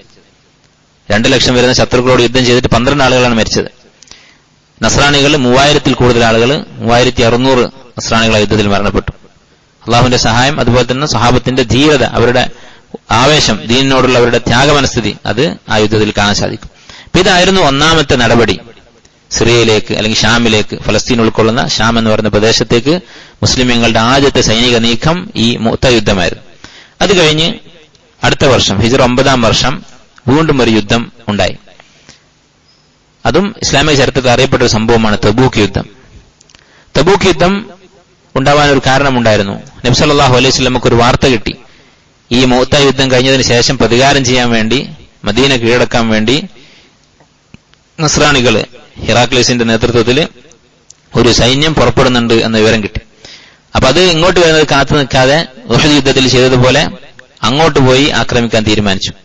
അങ്ങനെ നബി സല്ലല്ലാഹു അലൈഹി വസല്ലമ ഈ ഫലസ്തീൻ ഉൾക്കൊള്ളുന്ന ഷാം ലക്ഷ്യം വെച്ച് പുറപ്പെട്ടു. അള്ളാഹുവിന്റെ തീരുമാനം. നബി സല്ലല്ലാഹു അലൈഹി വസല്ലമയുടെ കൈകൊണ്ടല്ല അള്ളാഹു ബൈത്തുൽ മഖ്ദിസ് വിജയിക്കാൻ തീരുമാനിച്ചിരുന്നത്. അല്ലെങ്കിൽ ഒരുപക്ഷെ മറ്റൊന്നാകുമായിരുന്നു സംഭവിക്കുക. നബി സല്ലല്ലാഹു അലൈഹി വസല്ലം പുറപ്പെട്ട് തബൂക്ക് എന്ന് പറയുന്ന സ്ഥലത്തെത്തി. തബൂക്ക് എന്ന് പറഞ്ഞാൽ മുഅത്ത എന്ന് പറയുന്ന സ്ഥലത്തിന്റെ ഏറെക്കുറെ അടുത്ത് തന്നെ, അതേ വഴിയിലുള്ള മറ്റൊരു സ്ഥലമാണ് തബൂക്ക്. അവിടെ നബി സല്ലല്ലാഹു അലൈഹി വസല്ലം അവരെ കാത്തിരുന്നു. അങ്ങനെ ഒരു മാസത്തോളം നബി സല്ലല്ലാഹു അലൈഹി വസല്ലമയും സ്വഹാബത്തോടെ നിന്നു. പക്ഷെ അവർ യുദ്ധത്തിന് പുറപ്പെട്ടില്ല. ആ വാർത്ത തെറ്റായിരുന്നു. നസാനികൾ, ഹെറാക്ലീസിന്റെ കീഴിലുള്ള റോമക്കാര് ഇങ്ങോട്ട് വന്നില്ല. അങ്ങനെ അവര് തിരിച്ചു മടങ്ങി. ഇപ്പൊ ചില ചരിത്ര സംഭവങ്ങളിൽ കാണാം, വഈഫായ ചില ഹദീസുകളിലൊക്കെ കാണാം, തബൂക്ക് യുദ്ധത്തിൽ മരണപ്പെട്ട സഹാബി എന്നൊക്കെ പറഞ്ഞിട്ട്. ആ ഹദീസ് വഈഫാന്ന് അപ്പോഴേ മനസ്സിലാക്കി. കാരണം തബൂക്ക് യുദ്ധം എന്ന് പറയുന്ന ഒരു യുദ്ധം യഥാർത്ഥത്തിൽ ഉണ്ടായിട്ടില്ല. അങ്ങനെ ഒരു പേര് ഗസ്വത്ത് തബൂക്ക് എന്ന് പറയുന്നു എന്ന് മാത്രം. യഥാർത്ഥത്തിലുള്ള ഒരു ഏറ്റുമുട്ടൽ അവിടെ ഉണ്ടായിട്ടില്ല. ഇതാണ് രണ്ടാമത് നടന്ന സംഭവം. ഇത് കഴിഞ്ഞ് പിന്നീട് നബി സല്ലല്ലാഹു അലൈഹി വസല്ലം വഫാത്തായി. അബൂബക്കർ റളിയല്ലാഹു അൻഹു ഖലീഫയായി. അബൂബക്കർ റളിയല്ലാഹുവിന്റെ കാലത്ത് നമുക്കറിയാം കുറെ ആളുകൾ മുർത്തദ്ദായി പോയി. അബൂബക്കർ റളിയല്ലാഹു അൻഹു ആകെ ഭരിച്ചത് 2 വർഷമായിരുന്നു. ആ 2 വർഷം അദ്ദേഹത്തിന് ഏറ്റവും വലിയ തലവേദന, ഏറ്റവും വലിയ വെല്ലുവിളി ഇസ്ലാമിൽ നിന്ന് മുർത്തദ്ദായി പോയ ആളുകളായിരുന്നു. കുറെ അറബികൾ മുർത്തദ്ദായി. എത്രത്തോളം എന്ന് വെച്ചാൽ 3 നഗരങ്ങൾ മാത്രമാണ് ഇസ്ലാമിൽ ഉറച്ചു നിന്നത്: മക്ക, മദീന, തായിഫ്. ഇതല്ലാത്ത മറ്റ് ഗ്രാമങ്ങളൊക്കെ ബദവികളായിട്ടുള്ള അറാബികളായിട്ടുള്ള ആളുകളൊക്കെ ഇസ്ലാം ഉപേക്ഷിച്ചു. അവർ 3 വിഭാഗമായിരുന്നു ഇസ്ലാം ഉപേക്ഷിച്ചവർ. ഒരു വിഭാഗം ഷിർക്കിലേക്ക് മടങ്ങിപ്പോയി, വിഗ്രഹാരാധനയിലേക്ക് മടങ്ങിപ്പോയി. മറ്റൊരു വിഭാഗം വേറെ നബിമാരെ കൊണ്ടുവരാൻ തുടങ്ങി. മുഹമ്മദ് മരിച്ചതിന് ശേഷം ഇതാ ഞങ്ങൾക്ക് വേറെ നബി വന്നിട്ടുണ്ട് എന്ന് പറഞ്ഞുകൊണ്ട് അവരവരുടെ കബീലയിൽ നിന്ന് അവർ നബിമാരെ കൊണ്ടുവരാൻ തുടങ്ങി. മൂന്നാമതൊരു വിഭാഗം ഞങ്ങൾ തൗഹീദ് അംഗീകരിക്കും, പക്ഷെ നമസ്കാരമില്ല, അല്ലെങ്കിൽ സക്കാത്തില്ല. ഇങ്ങനെ ഇസ്ലാമിൽ ഓരോ അർക്കാനുകൾ നിഷേധിക്കാൻ തുടങ്ങി. അബൂബക്കർ റളിയല്ലാഹു അൻഹു പറഞ്ഞു, ഈ 3 കൂട്ടരും ഒരുപോലെ തന്നെയാണ്, അവർക്കിടെ ഒരു വ്യത്യാസമില്ല എന്ന് പറഞ്ഞ് യുദ്ധം ചെയ്യുകയും അങ്ങനെ പലരും തിരിച്ചു വരികയും ഒക്കെ ചെയ്തു. ഇതാണ് അദ്ദേഹത്തിന്റെ ഖിലാഫത്തിൽ കാര്യമായി സംഭവിച്ചത്. പക്ഷെ അതിന്റെ അവസാനം, അദ്ദേഹത്തിന്റെ ഖിലാഫത്തിന്റെ അവസാനം, മുസ്ലിമീങ്ങൾക്ക് ബൈത്തുൽ മഖ്ദിസിൽ ഒരു കണ്ണുണ്ട്. കാരണം നബി സല്ലല്ലാഹു അലൈഹി വസല്ലം പറഞ്ഞിട്ടുള്ള ഈ പ്രവചനം അവരുടെ മനസ്സിലുണ്ട്. അതുപോലെ തന്നെ മുസ്ലിമീങ്ങളുടെ ഖിബ്ലയാണ്, അത് തിരിച്ചുപിടിക്കണമെന്നുള്ള ആഗ്രഹം അവരുടെ മനസ്സിലുണ്ട്. അതിനുവേണ്ടി അബൂബക്കർ റളിയല്ലാഹു അൻഹു ഒരു സൈന്യത്തെ തയ്യാറാക്കി. അതിന്റെ നേതൃത്വം അദ്ദേഹം ഏൽപ്പിച്ചിരുന്നത് ഖാലിദ് ബിൻ വലീദിനായിരുന്നു. ഖാലിദ് ബിൻ വലീദ്, അതുപോലെ തന്നെ പ്രമുഖരായ പല സഹാബത്തും, അംർ ഇബ്നു ആസ് റളിയല്ലാഹു അൻഹു, അതുപോലെ ഖഅ ഇബ്നു അംർ റളിയല്ലാഹു അൻഹു, അതുപോലെ മുസന്ന റളിയല്ലാഹു അൻഹു, ഇങ്ങനെയുള്ള വലിയ മുജാഹിദീങ്ങളായിട്ടുള്ള സഹാബത്തിനെ ഒരുമിച്ച് കൂട്ടിക്കൊണ്ട് അബൂബക്കർ റളിയല്ലാഹു അൻഹു 80,000 ആളുകൾ വരുന്ന ഒരു സൈന്യത്തെ ഒരുക്കിയിരുന്നു റോമക്കാരോട് ഏറ്റുമുട്ടാൻ വേണ്ടി. അങ്ങനെ ഈ സൈന്യം ഒരുങ്ങി നിൽക്കുന്ന സമയത്ത് അബൂബക്കർ റളിയല്ലാഹു അൻഹു വഫാത്തായി. ഉമർ റളിയല്ലാഹു അൻഹു ഈ നീക്കം തുടർന്നു. അവരെ ഷാമിലേക്ക് പറഞ്ഞയച്ചു. അദ്ദേഹം അധികാരമേറ്റ ഉടനെ തന്നെ ഈ യുദ്ധത്തിന്റെ, ഈ സൈന്യത്തിന്റെ അമീറിനെ മാറ്റുകയാണ് ചെയ്തത്. ഖാലിദ് ബിൻ വലീദിനെ മാറ്റി അബൂ ഉബൈദ ആമിർ ഇബ്നുൽ ജറാഹ് റളിയല്ലാഹു അൻഹുവിനെ അമീറാക്കി. അത് എന്തുകൊണ്ടായിരുന്നു? ഉമർ റളിയല്ലാഹു അൻഹുവും ഖാലിദ് ബിൻ വലീദും തമ്മിൽ യാതൊരു അഭിപ്രായ വ്യത്യാസവുമില്ല. അവർ തമ്മിൽ യാതൊരു പിണക്കവും ഉണ്ടായിട്ടില്ല. പിന്നെ എന്തിനാണ് അത് ചെയ്തത്? അത് ചെയ്തത് നബി സല്ലല്ലാഹു അലൈഹി വസല്ലം അബൂ ഉബൈദ റളിയല്ലാഹു അൻഹുവിനെ അത്രയും പുകഴ്ത്തിയിട്ടുണ്ട്. എത്രത്തോളം എന്ന് വെച്ചാൽ ഉമർ റളിയല്ലാഹു അൻഹു കുത്തേറ്റ് കിടക്കുന്ന സമയത്ത്, മരിക്കാൻ കിടക്കുന്ന സമയത്ത് പറഞ്ഞിട്ടുണ്ട്, അബൂ ഉബൈദ ജീവിച്ചിരിക്കുന്ന സമയത്താണ് ഞാൻ മരിക്കുന്നതെങ്കിൽ, അദ്ദേഹം നേരത്തെ മരിച്ചുപോയി, പക്ഷെ ഇപ്പോൾ അബൂ ഉബൈദ ജീവിച്ചിരിക്കുന്നുണ്ടായിരുന്നെങ്കിൽ ലവല്ലൈതുഹു, ഞാൻ അദ്ദേഹത്തിന് ഖിലാഫത്ത് ഏൽപ്പിച്ചു കൊടുക്കുമായിരുന്നു എന്ന് പറഞ്ഞു. അള്ളാഹു എന്നോട് ചോദിച്ചാൽ എന്തുകൊണ്ട് അദ്ദേഹത്തെ ഭരണമേൽപ്പിച്ചു എന്ന് ചോദിച്ചാൽ ലഖുൽതു വല്ലൈതു മൻ ഖാല ഫീഹി റസൂലുക അബൂ ഉബൈദത അമീനു ഹാദിഹിൽ ഉമ്മ, ഈ ഉമ്മത്തിന്റെ അമീനാണ് എന്ന് നബി സല്ലല്ലാഹു അലൈഹി വസല്ലം, നിന്റെ റസൂല് പറഞ്ഞ ആളെയാണ് ഞാൻ ഖലീഫയാക്കിയത് എന്ന് ഞാൻ അള്ളാഹുവിനോട് പറയും എന്ന് ഉമർ റളിയല്ലാഹു അൻഹു പറഞ്ഞു. അത്രമാത്രം വിശ്വസ്തനായ അമാനത്തുള്ള ആളായിരുന്നു അബൂ ഉബൈദ. നമുക്കറിയാം യുദ്ധതന്ത്രത്തിന്റെ കാര്യത്തിൽ ഏറ്റവും കഴിവുള്ള ആള് ആരാണ്? അബൂ ഉബൈദയാണോ ഖാലിദ് ബിൻ വലീദാണോ? ഖാലിദ് ബിൻ വലീദാണ്. ഖാലിദ് ബിൻ വലീദിനെ കുറിച്ച് ചരിത്രങ്ങൾ പറയുന്നത് അദ്ദേഹം ജാഹിലിയ കാലത്തോ ഇസ്ലാം സ്വീകരിച്ചതിന് ശേഷമോ ഒരു യുദ്ധത്തിലും പരാജയപ്പെട്ടിട്ടില്ല. ജാഹിലിയത്തിൽ അദ്ദേഹം ബദറിൽ പങ്കെടുത്തിട്ടില്ല, ഉഹദിൽ പങ്കെടുത്തു, വിജയിച്ചു, അവർക്കായിരുന്നു വിജയം. അതുപോലെ തന്നെ അദ്ദേഹം പങ്കെടുത്ത യുദ്ധങ്ങളൊക്കെ, ജാഹിലിയ കാലത്ത് മറ്റ് അറബികളുമായി നടക്കുന്ന യുദ്ധങ്ങളിലൊക്കെ അദ്ദേഹം പങ്കെടുക്കുമായിരുന്നു, അതിലൊക്കെ വിജയിച്ചിട്ടേ ഉള്ളൂ. അങ്ങനെയുള്ള വ്യക്തിയാണ് ഖാലിദ് ബിൻ വലീദ്. അദ്ദേഹം ഉഹദ് യുദ്ധത്തിൽ പ്രയോഗിച്ച തന്ത്രം നമുക്കറിയാം, മുസ്ലിങ്ങൾക്കെതിരായിട്ട്. അതുപോലെ മൂത്ത യുദ്ധത്തിൽ നമ്മൾ കണ്ടതാണ്. ഇങ്ങനെ തന്ത്രശാലിയായ കഴിവുള്ള ആളാണ് ഖാലിദ് ബിൻ വലീദ്. പക്ഷേ അബൂ ഉബൈദയുടെ അമാനത്തിനാണ് ഉമർ റളിയല്ലാഹു അൻഹു കൂടുതൽ പ്രാധാന്യം കൊടുത്തത്. അപ്പൊ ഇത് പ്രധാനപ്പെട്ട ഒരു സംഗതിയാണ്. അമാനത്ത് എന്നുള്ള സിഫത്ത് എത്ര ഗൗരവമുള്ളതാണ് എന്ന് മനസ്സിലാക്കി തരുന്ന സംഗതിയാണ്. ഭരണം ഞാൻ ഏൽപ്പിക്കുമായിരുന്നു എന്നാണ് ഉമർ ഇബ്നു ഖത്താബ് റളിയല്ലാഹു അൻഹു പറഞ്ഞത്. അങ്ങനെ അബൂ ഉബൈദ റളിയല്ലാഹു അൻഹുവിന്റെ നേതൃത്വത്തിൽ മുസ്ലിമീങ്ങളുടെ സൈന്യം പുറപ്പെട്ടു. അവര് റോമക്കാരുമായി യുദ്ധം നടന്നു. ഇത് നടക്കുന്നത് ഹിജ്റ 16 ഉമർ റളിയല്ലാഹു അൻഹുവിന്റെ ഖിലാഫത്തിൽ യർമൂക്ക് യുദ്ധം എന്ന പേരിൽ അറിയപ്പെടുന്ന യുദ്ധമുണ്ടായി. 80,000 വരുന്ന മുസ്ലിമീങ്ങൾ അവരുടെ ഒരുപാട് അധികം വരുന്ന നസ്രാണികളുമായി യുദ്ധം ചെയ്തു. അങ്ങനെ ദീർഘകാലം ഈ യുദ്ധം തുടർന്നു എന്നാണ് പറയുന്നത്. മാസങ്ങളോളം ഈ യുദ്ധം തുടർന്നിട്ടുണ്ട്. അവസാനം അവരോരോ നാടുകളായി കീഴടക്കി മസ്ജിദുൽ അഖ്സ നിലകൊള്ളുന്ന പട്ടണം, ഫലസ്തീനിലെ ഈ ഖുദ്സ് എന്ന് പറയുന്ന സിറ്റി അവര് കീഴടക്കാൻ ശ്രമിച്ചു. ഖുദ്സ് എന്ന് പറയുന്നത് മസ്ജിദുൽ അഖ്സക്ക് പുറമെ, മസ്ജിദുൽ അഖ്സ കഴിഞ്ഞ് പിന്നെ ജനങ്ങൾ താമസിക്കുന്ന ഒരു പട്ടണമാണ്. ആ പട്ടണത്തിന് മുഴുവനാണ് മദീനത്ത് ഖുദ്സ് എന്ന് പറയുന്നത്. ഈ ഖുദ്സ് എന്ന് പറയുന്ന പട്ടണത്തിന് ചുറ്റും വലിയൊരു മതിലുണ്ട്. ആ മതില് 12 മീറ്റർ ഉയരമുണ്ടെന്നാണ് പറയുന്നത്. അപ്പൊ ഈ മതിലിന് ചുറ്റും മുസ്ലിം സൈന്യം 4 മാസം അവർ ഉപരോധിച്ചു. ഒരാളെയും അകത്തേക്കോ പുറത്തേക്കോ കിടക്കാൻ സമ്മതിക്കാതെ അവർ കീഴടങ്ങാൻ വേണ്ടി കാത്തുനിന്നു 4 മാസം. ഈ 4 മാസം കഴിഞ്ഞിട്ട് അവർ കീഴടങ്ങില്ല. 4 മാസം കഴിഞ്ഞപ്പോ അവരുടെ നേതാവായിരുന്ന ആ മസ്ജിദിന്റെ അല്ലെങ്കിൽ ആ പ്രദേശത്തെ അവരുടെ പ്രധാനപ്പെട്ട പുരോഹിതനായിരുന്നു സോഫ്രാനിയൂസ് എന്ന് പറയുന്ന ഒരു നസ്രാണി പുരോഹിതൻ. ഈ പുരോഹിതൻ അദ്ദേഹം മസ്ജിദുൽ അഖ്സയുടെ തൊട്ടടുത്തുള്ള കനീസത്തുൽ കഅബ കനീസത്തുൽ ഖിയാമ എന്ന് പറയുന്ന ഒരു ചർച്ചുണ്ട്. ആ ചർച്ചിന്റെ നേതാവായിരുന്നു. നസ്രാണികൾക്ക് ബൈത്തുൽ മഖ്ദിസിന് വലിയ പ്രാധാന്യമില്ല. യഹൂദികൾക്കാണ് ബൈത്തുൽ മഖ്ദിസിന് പ്രാധാന്യമുള്ളത്. നസ്രാണികൾക്ക് അതിനേക്കാൾ പ്രാധാന്യം ഇപ്പുറത്തുള്ള ഈ കനീസത്തുൽ ഖിയാമ എന്ന് പറയുന്ന ചർച്ചിനായിരുന്നു. എന്താണ് ആ ചർച്ചിന്റെ പ്രത്യേകത? ആ ചർച്ചിൽ വെച്ചാണ് ഈസാ അലൈഹി ഇസ്ലാമിന് കുരിശിൽ തറച്ചത് എന്നാണ് അവർ വിശ്വസിക്കുന്നത്. ആ ചർച്ചിനുള്ള ഒരു പാറക്കല്ലുണ്ട്. ആ പാറക്കല്ലിന് മുകളിൽ കയറ്റിയിട്ടാണ് അദ്ദേഹത്തെ കുരിശിൽ തറച്ചതെന്നാണ് നസ്രാണികളുടെ വിശ്വാസം. നമുക്കറിയാം, വമാ ഖതലൂഹു വമാ സലബൂഹു, അദ്ദേഹത്തെ അവർ കൊന്നിട്ടുമില്ല, കുരിശിൽ തറച്ചിട്ടുമില്ല. വലാകിൻ ശുബ്ബിഹ ലഹും, അവർക്ക് ഒരു സംശയം തോന്നിയതാണ്. അദ്ദേഹത്തെ ഒറ്റിക്കൊടുത്ത ഈസാ നബി അലൈഹി ഇസ്ലാമിനെ കൊല്ലാൻ വേണ്ടി കാണിച്ചു കൊടുത്ത വ്യക്തി, ആ മുനാഫിഖായിട്ടുള്ള മനുഷ്യൻ, അയാളെ അള്ളാഹു സുബ്ഹാനഹു വ തആല എന്ത് ചെയ്തു? ഈസാ അലൈഹി ഇസ്ലാമിന്റെ രൂപം ആക്കി കൊടുത്തു. അദ്ദേഹത്തിന്റെ മുഖം ഈസാ നബിയെ പോലെ ആക്കി. അങ്ങനെ അയാളെ പിടിച്ചു കൊന്നു. ഒരുപക്ഷെ ആ പള്ളിയിൽ വെച്ചായിരിക്കാം കൊന്നത്, അള്ളാഹു ആലം. ഏതായിരുന്നാലും ഇങ്ങനെ ഒരു സംഭവം നടന്നിട്ടുണ്ട് എന്ന പേരിൽ അവർ ബഹുമാനിച്ചിരുന്ന, അവർ ഇബാദത്ത് ചെയ്തിരുന്ന സ്ഥലമാണ് ഈ കനീസത്തുൽ ഖിയാമ. ഇന്നും അവിടെ ഒരു ചർച്ചുണ്ട്. ആ ചർച്ചിൽ വെച്ചാണ് ഇനി വരുന്ന ചരിത്രത്തിൽ നമുക്ക് കാണാം ഉമർ റളിയല്ലാഹു അൻഹു അവരുമായി കരാറുണ്ടാക്കുകയും അൽ ഉഹൂദുൽ ഉമരിയ എന്ന പേരിൽ അറിയപ്പെടുന്ന ഉമർ റളിയല്ലാഹു അൻഹുവും ഈ നസ്രാണികളും ഒപ്പുവെച്ച കരാറ് 1400 വർഷം പഴക്കമുള്ള കടലാസ് ഇപ്പോഴും അവിടെ തൂക്കിയിട്ടുണ്ട് ആ ചർച്ചിൽ. ഇപ്പോഴും അതവിടെ കാണാൻ സാധിക്കുമെന്നാണ് പറയുന്നത്. അങ്ങനെ ഈ ചർച്ചിന്റെ പ്രധാന നേതാവായിരുന്ന ഈ പുരോഹിതൻ സോഫ്രാനിയൂസ് എന്ന് പറയുന്ന ഈ പുരോഹിതൻ, അദ്ദേഹം ഈ മതിലിന്റെ മുകളിൽ കയറി നിന്നു. എന്നിട്ട് പറഞ്ഞു, നിങ്ങൾക്ക് ബൈത്തുൽ മഖ്ദിസിന്റെ താക്കോല് തരാൻ നമുക്ക് സാധിക്കുകയില്ല. അതിന് കൽപ്പിക്കപ്പെട്ട ഒരു വ്യക്തിയുണ്ട്. ബൈബിളിൽ, ഇഞ്ചീലിൽ ഞങ്ങളോട് കൽപ്പിച്ച ഒരു വ്യക്തിയുണ്ട്. അദ്ദേഹത്തിന് മാത്രമേ ഇത് കൈമാറാൻ സാധിക്കുകയുള്ളൂ എന്ന് പറഞ്ഞു. അങ്ങനെ ഖാലിദ് ബിൻ വലീദും അബൂ ഉബൈദയും റളിയല്ലാഹു അൻഹും അവര് ഇദ്ദേഹത്തോട് സംസാരിച്ചു. അദ്ദേഹം പറഞ്ഞു, നിങ്ങൾക്കല്ല ഇത് കൈമാറേണ്ടത്. എന്നിട്ട് ഖാലിദ് ബിൻ വലീദിനെ നോക്കിയിട്ട് പറഞ്ഞു, ഈ വ്യക്തി കുറച്ചെങ്കിലും ആ പറയപ്പെട്ട വ്യക്തിയുമായി സാമ്യമുണ്ട്, താക്കോൽ കൊടുക്കേണ്ട വ്യക്തിയുമായി സാമ്യമുണ്ട് എന്ന് പറഞ്ഞു. അങ്ങനെ ഈ വ്യക്തിയുടെ സിഫാത്തുകൾ, വിശേഷണങ്ങൾ അവർ പറഞ്ഞു കൊടുത്തു.